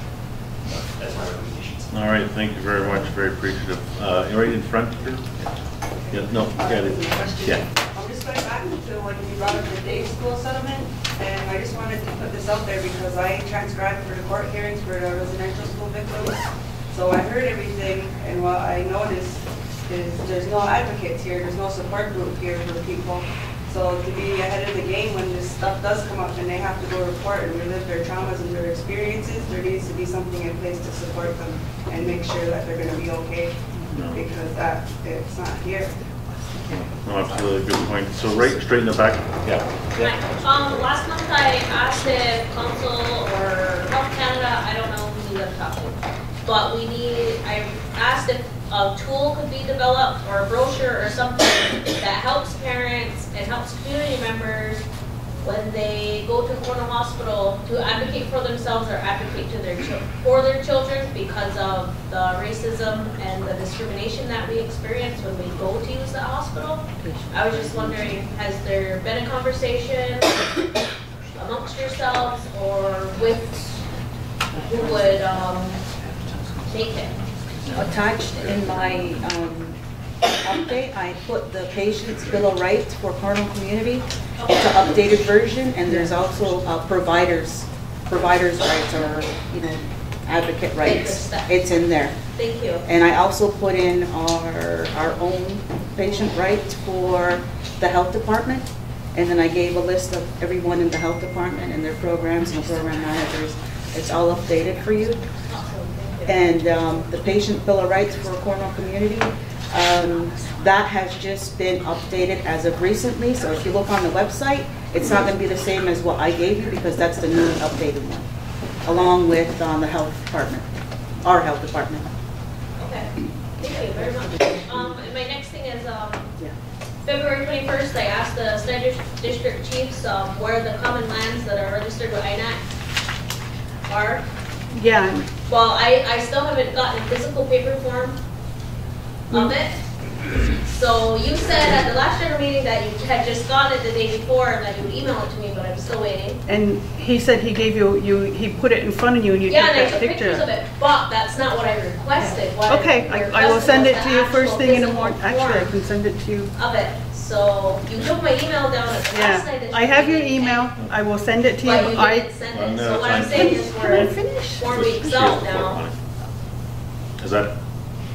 So I'm like, do you have it? I do. Okay. Awesome. But what I was also told was Joe provided it to you, and he said, and so I said, you want it that way, and you said, I took a picture of it, and I asked him again yesterday, and he said, well, she took a picture of it. My apologies. I will send it to you tonight. But I thought that was satisfactory. But I do have your email, and I will send it to you tonight. Thank you very much. You're welcome. Thank you very much for that. Is there any other questions before we turn to the 10 list? About the cannabis thing where the people are going to distribute it from Snide and Segregis and the island to by boat, are they going to be bothered by police out there? Is that going to be something that they have to worry about? Do you know? Would you have a response to that?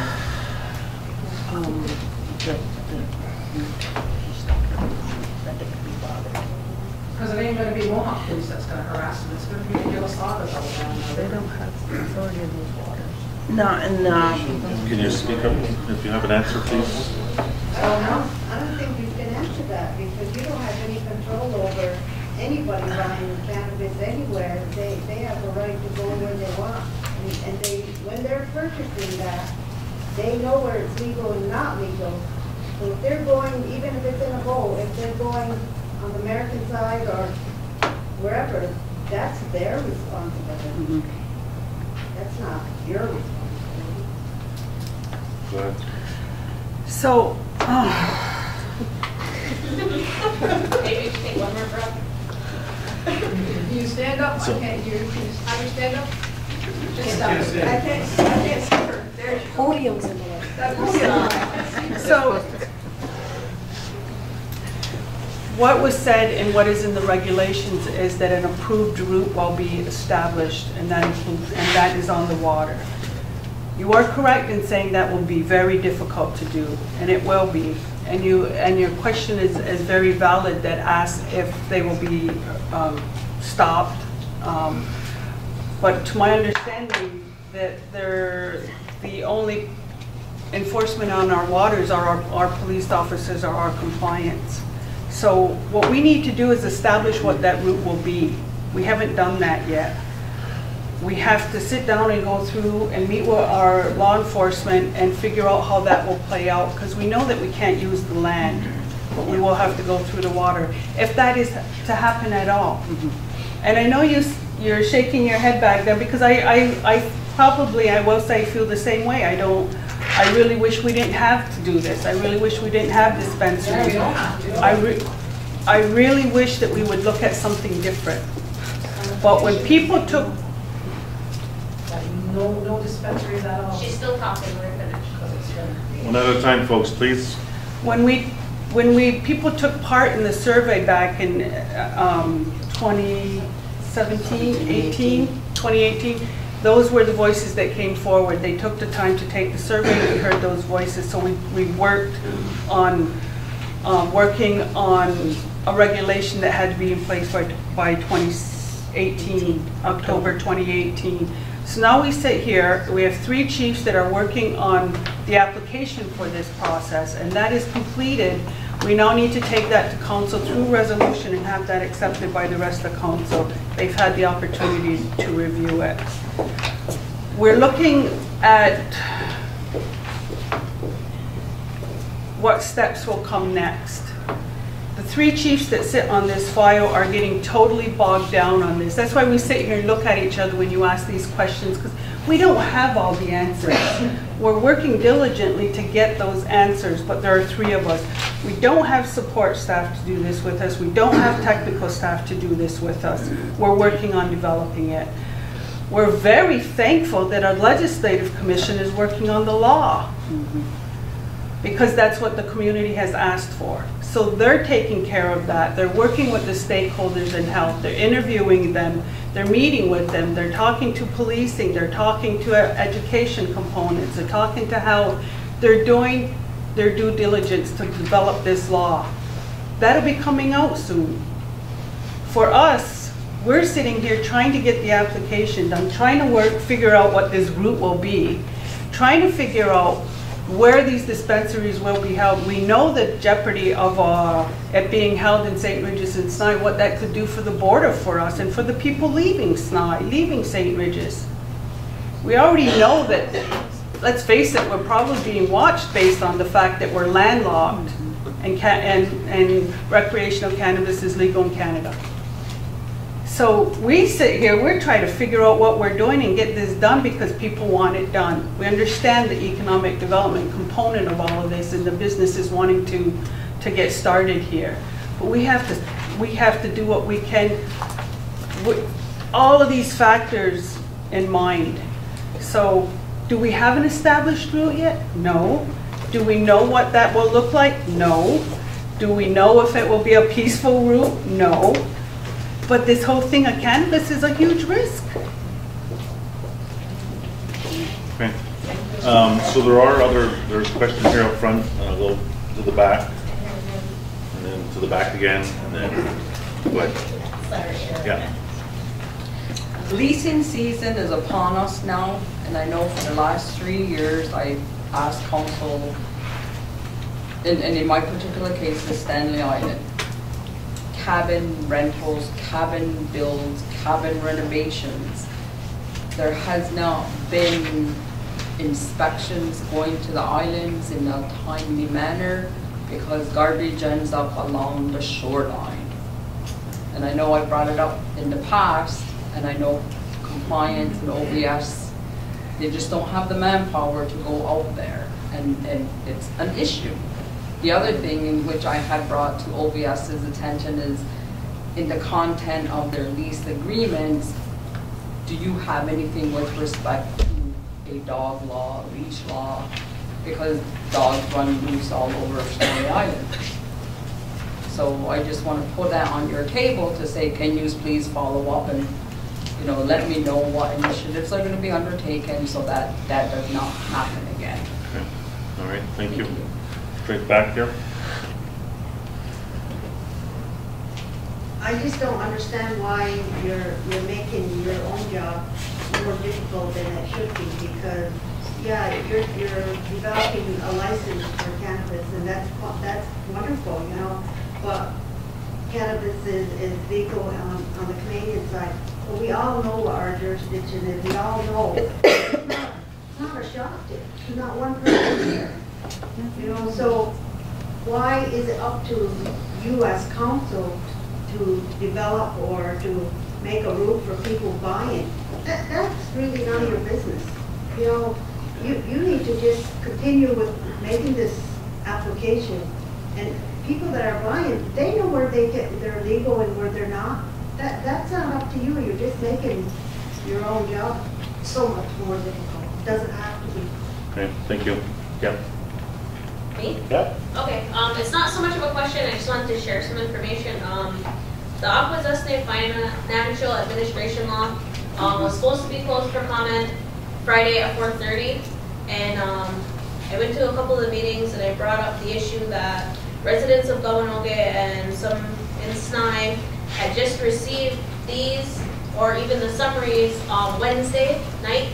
So last night I asked the legislative committee, I don't know if I'm saying it right, if they could grant a 2-week extension so people could just have time to read it and make any suggestions or comments about it, and they did grant it. So if you didn't read it yet, you have time to, you have 2 weeks to submit your comments or your suggestions.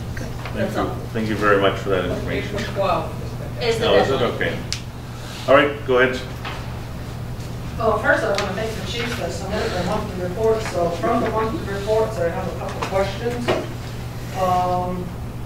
Connie, you're number 4. Do you have your packages? No.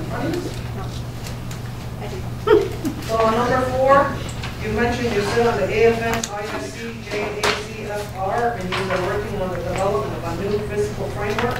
My question is why, and what is the framework looking like right now, and does it tie into the First Nations Financial Management Act, that fiscal framework that they're working on? It's a simple yes or no question. No, it doesn't. Okay, thank you. What is the restorative financial management work that needs to be done specifically for Akwesasne? It's number 7 in your report. So as part of the sitting as a member of the Chiefs Committee on Fiscal Relations for AFN as a representative of the AFN-QL in my last term, we were working with the Chiefs Committee on developing the 10-year grant requirements. And for Quebec, a lot of the communities struggled with their financial management. So one of the things that we proposed from Akwesasne was to create a restorative financial management component that would help First Nations understand their financial management responsibilities and kind of create capacity building within the communities to strengthen their financial responsibilities and to better prepare them for the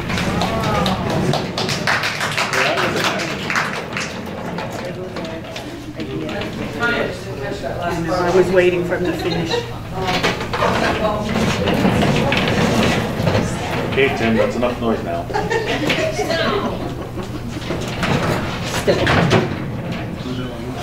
I don't care what anybody says, he's good.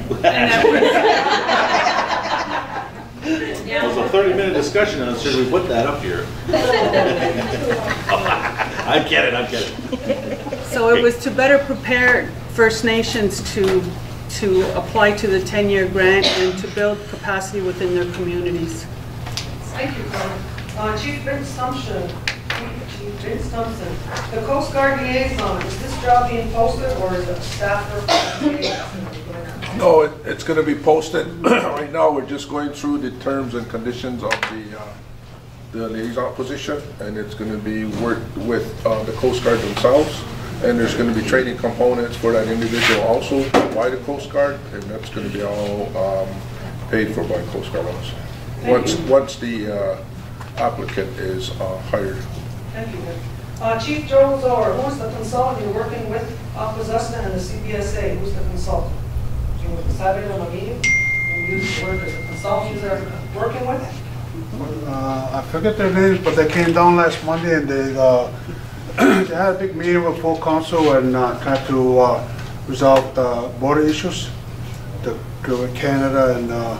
So anybody else on council remember? Their CT Labs is their name. Who? CT Labs. Okay.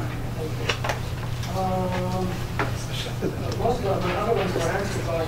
So on this, I just want to add on the Cornwall Island, the First Nations. The reason I came tonight, and this is pretty much the only reason, but I really appreciate you guys doing the reports. So whoever's going to lead the charge on this Indian Day schools, there's a deadline on Monday, April 1st. What do you call it? Were handed at the school today on Cornwall Island applications. So on May 9th, there's a hearing that's going to take place. So it doesn't just affect our elders.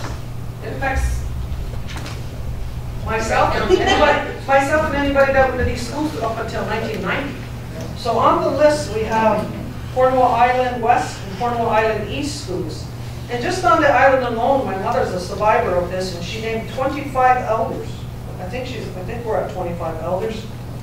Yeah, she named 25 elders that she could remember, who are still alive. She remembered a lot of the ones that have passed on too.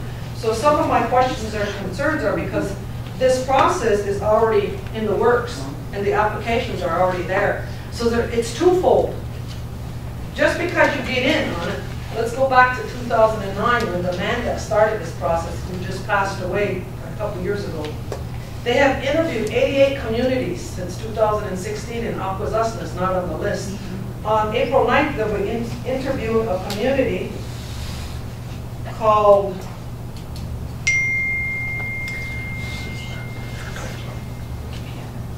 it's all on the internet, it's all on the website there. And they list our schools, and St. Regis schools are in there. They list the year of the school. So this goes back to Cornwall Island. There was two schools, one on the west end, over behind where Jacques' store is. And that school, from the 1800s, 1837, they moved that school up and they moved it eventually. They put it up where the recreation center is on Cornwall Island. Colin Chisholm became a part of that, him and his wife's firm taught down at the west end where William Francis is, that old places right now. That's a convenience store. That's one of the original schools yet. One of the schools was torn down. But my concern is going back to that time frame of who's going to help our elders get through this fast, because those applications were delivered to the Akwesasne and Mohawk school today as far as the April 1st deadline. So I know I'm going to try to help my mother, but the 25 names I have are just from Cornwall Island. So we started thinking about the village, because the village school is listed on here, and it goes right up until, if you attended that school, I think, till 1990. So it would be like other generations as well. Probably like whoever's in their 30s and early 40s too. It's their generation. Yeah. And so And then, so you start with one application to get in on this stuff, and that's not even the application to get the compensation. The compensation becomes a separate package. And in that compensation, you have to fill out applications. Who has our Aboriginal rights and research? Do they go back to the 1800s of our school records? I have no idea where my school records are from the St. Regis Village School. And Gowinnogit, there was no kindergartens. They started in grade 1 at the age of, I think my mother said 5 or 6. There was no kindergarten, no pre-K, kindergarten, none of that stuff in 1940. And she goes back that far. She named a bunch of teachers who were still teaching. And she talked about, they were all given immunizations and the doctor used one needle. And she named the people whose arms were so infected that they almost lost their arms. And some of those people have passed on, but my concerns are, okay, they were subjected to cruel and inhumane medical treatment during that era of being forced to be immunized. And who speaks for the ones that have passed on? Because in the frequently asked questions on the site right now, which I can't open for some reason, the internet's not working. Yeah, I don't know what's going on. But in the frequently asked questions, it addresses that. I mean, it's one of the questions, asking one. So April 1st is what we were told. We're looking at a phone call at about 4:30 this afternoon about the application being on Port Island. So she don't know nothing about it. I'm lucky she's still sharp enough to remember 25 names on Port Island, and she tried to start in St. Regis, remembering names. And she started naming, nope, that person went to residential school, nope, that person was taken and they were sent to an orphanage, blah, blah, blah. So I said, well, I mentioned a staffer from Aboriginal Rights and Research Office's name to her, and said, would you mind being interviewed to help MCA if they need to gather any more information on, as far as family names or things like that, who should remember. Part of this process, you have to have photographs, like class, remember the class photographs we did back in the day, the black and whites? That's part of your evidence you got to build, and you know how each one of your parents had the school days, 1953, 1954, black and whites, the little, right, those little tiny ones. You got to build your evidence and whatnot too.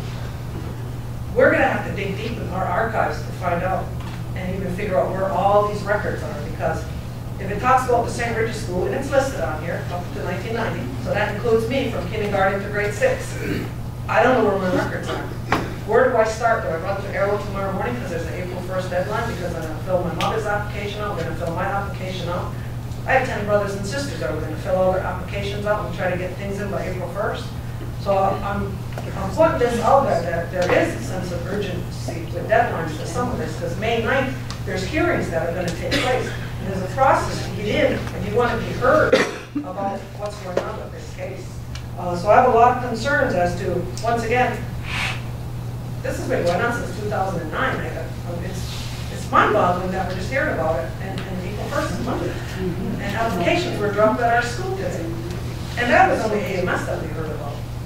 So I'm hoping somebody can jump on this tomorrow and get some kind of press release out and figure out how we can help our people, because, I mean, if I think of the class that I graduated in with grade 6, if it was a class of 30, there's 29 of us that are alive.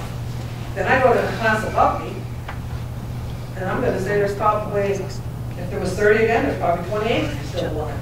So how do we reach out to all these people that may be impacted by this?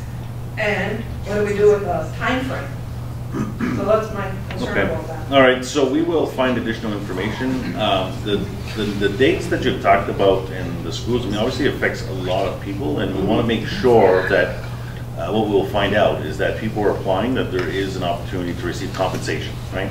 Again, it's go through all of this and get nothing. We'll see what that criteria is, because generally in class actions, I mean, even if you were there, it doesn't mean you're entitled to. Right? Very similar to, you know, workers being exposed to all kinds of bad chemicals, right? So we will find additional information. We'll make that available tomorrow, and if there are people to be calling, then we will ensure that people are calling them. In the meantime, we'll find out if there's an opportunity to have an extension.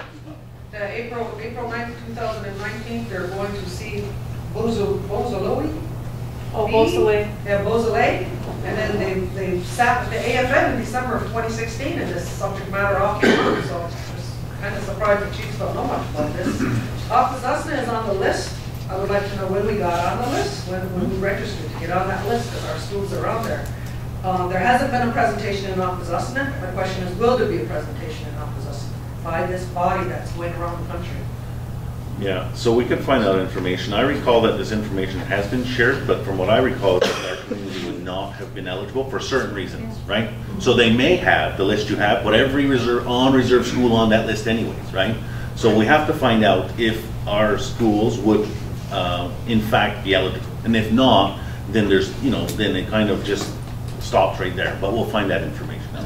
And you're right, it has been a couple of years, when I was under the understanding that there was very few people that would be eligible and had been affected, right? So you have to understand, lawyers generally work on numbers, so the larger they can cast everybody, and they have, 1,000 people in, but only 250 get compensation, but thank you 750 other people. I mean, this is sometimes how these things work, because this is, is a class action lawsuit. Right. So we'll find out more information on this. Thank you. Yes. My concern is, are you guys going to be fighting strong for us, or are you going to just take information from them? Because I went to that school and there was a lot of abuse from the nuns. And it wasn't just the nuns. There were dentists. Yeah. Doctor's names, my mother remembers the doctor's name, she gave it to me, I thought it was important. Do you remember that? The teachers, she gave me the teachers' names. The frog boys, yeah. What the teachers did with the straps and everything. Oh, all right. And the new rulers. They couldn't speak Mohawk in class. Yeah, so we will find out more information on that and see what our role is. Again, this is a class action that's by the individuals, but we'll find out for sure. Another thing is, I remember at a time when Sny kids had to go to St. too. So when you were talking earlier about Sny not having school, they went to St. Yeah. We'll find out more information for sure. So thank you very much for that comprehensive list of questions. If there's no other questions for this evening, we're going to... How are you going to get all the information out to us in the short time frame like that? Well, we'll find out what scope this is. Again, if we don't want to, if there's not going to be a lot of eligible people, because it says that, had to be specifically this school ran by this or whatever it may be. If it's broader, we'll do our best to get it out to the people. We're going to also ask for an extension as well. Okay, and we do have quite a comprehensive list of elders in our community, contact list for our elders and different folks through different processes that we have used in the past. Yes. Yeah. Yes. Okay. Yes. I think what would be a good idea is to have a session in each district. Pardon me? To have a session in each district where people are given this information, because just about everybody probably sitting here went to this. Yeah, yeah. The other concern I have is they're setting the rules. You gotta have pictures, there's a lot of times where the victims don't have pictures. Yeah, no, we'll find out that, Tim. You have to keep in mind the other class action suit is the 60 scoop also. And a lot of our people who were taken from their homes and put in foster homes off reserve, there was a class action suit. I've been promoting that one. We have applications at our office. The deadline for applications is August. We will do another publication of the application. Captiva, the company that did the Quebec gas tax, it's the same company doing the 60 scoop application process. So it's an application process. You send it in, you're on their list, they'll contact you, tell you what else you need. That deadline is August, with the payout in December. That class action was finalized with $800 million settlement that came through. Yes. If anyone has any other questions related to that, then I'll let them go ahead. And I had a separate question. Okay, go ahead. I just wanted, it's not a question, but I just wanted to say that I really hope that you take this really serious, because the kids today are still affected by all of that. We're still dealing with generational trauma, and I think every one of us probably in this room has been affected by it, and that's why you're your drug addiction and your alcohol addiction and all that. Like, that's the root of the problems everywhere, right? So I just hope that you really, you know, do what you say you're gonna do, because it's really important. And you know, we're still gonna be, put everything else on hold. we're still gonna be going in circles with everything in 10 years, 20 years. The cycle isn't broken at some point. No, thank you very much. Yes. To add to that, it's like when something happens and being re-victimized is part of it. Yeah. And what's worse, I don't know if it's the first, the second, but it's just ongoing. Yes, no, absolutely. Yes, sir. When you guys take your oath, because I heard it brought up earlier, do you take a oath based on like ethics as well as to your opinions and how you treat people in the community? Or is that not related? The oath of office is related to the ethical conduct law, which talks about how members of council should conduct themselves at all times. Okay. So it should be ethical and, you know, with respect, things like that. Sure. All right. So I had an incident today with Mr. Vince. I asked a legitimate question, and he kind of deflected it, which I expected. I wasn't really about that.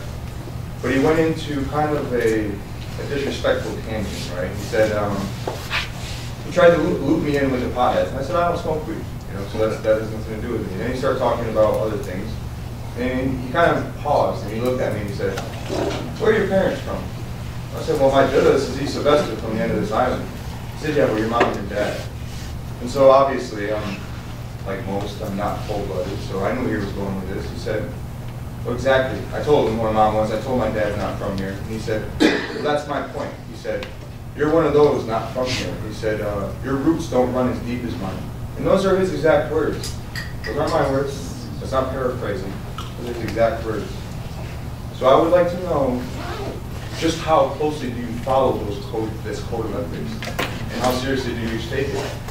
Is this a common thing, or is this just Vince?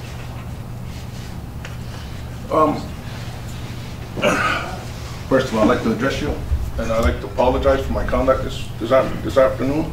It's because that wasn't my intent at all. It's because you came to me, and you also came to me with attitude also. You also came to me when we were unveiling the traffic lights, which is a public safety issue over at the crossroads, and the lighting of the corridor that was really been negotiated through consultation processes and whatnot through the community. If you weren't at those meetings, I suggested that you attend some of our meetings on consultation so you can view your opinions and your concerns there.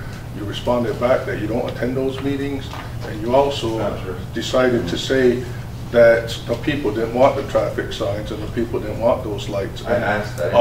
I'm sitting at council, and I'm getting all the complaints about the corridor not being lit up enough to show our people crossing through the corridor as going no good people, and it was a dangerous situation. We just had situations here today discussed about traffic flying through Ganadago, and for us to do something about it, and that corridor is being developed in a safe and proper manner to enlighten everything up. You know, if I disrespected you in any way, I apologize. And there was also word said to me towards the end of our conversation that was character on your part also. So I would appreciate an apology from you also. This is rhetoric, what you're doing, and you know it. Because first of all, I didn't tell you all of those things. And I said, I did. I said, find my effing flag. I did. And then he said, kiss my ass. I didn't swear. So I'm not going to, we're not, gentlemen. So, well, no, that's besides the point. I just would like to say, I would like to say that when I came in, it was conversational, and I didn't say this all is unsupported by the community. That was a separate question. That was my original question. That question was, does the community support these lights? And you said, yes, they do. That is not related to you going off and talking about where my ancestry lies. Nothing to do with it. But this wasn't meant to be a poop cleaning contest. I wanted to bring up the code of ethics. Everything else he said is only half truth, but I'm sure most people are used to that. So we're not going to get into a back and forth on this of who said what. The member has apologized, but there are mechanisms available to you and all other members of the community that if they feel any member, including myself, ethics or conduct is out of line, there's a process that can be followed. So, side question. Yes. I didn't know that there was a free greenhouse possibility. I spent a few hours today cleaning up garbage on Galvanogue. I don't know if anyone's seen me. I didn't take pictures because I didn't know there was a free greenhouse possibility. So if anyone's seen me and could corroborate my why I have money, I'd appreciate it, but I can greenhouse. Absolutely. So there's more information in the package there. I do appreciate that. So at this point, ladies and gentlemen, I do want to thank all of you. I do have to close the meeting down now with the resolution, and then I can make a few announcements. So the Mohawk Council of Akwesasne accepts and approves the general meeting minutes dated March 7th, 2019. Could I have a mover, please? Ooh, I'm sorry. I wanted you to explain that code of ethics. So the ethical conduct law spells out what is expected of members of council, and if any member of the community feels that the conduct of members of council was not appropriate, there's a process in which they can file a complaint. So that is available to any member of the community. Where do we go? I believe through the Justice Department, and it's also on the website. Is it like a paper we can print out and then fill Yep, out? I believe so, yeah. Okay, I'm not going to belabor this point. Was there something in the back that needed to be said in relation to this? Yes. Well, I just gave you the oath of office that you guys took.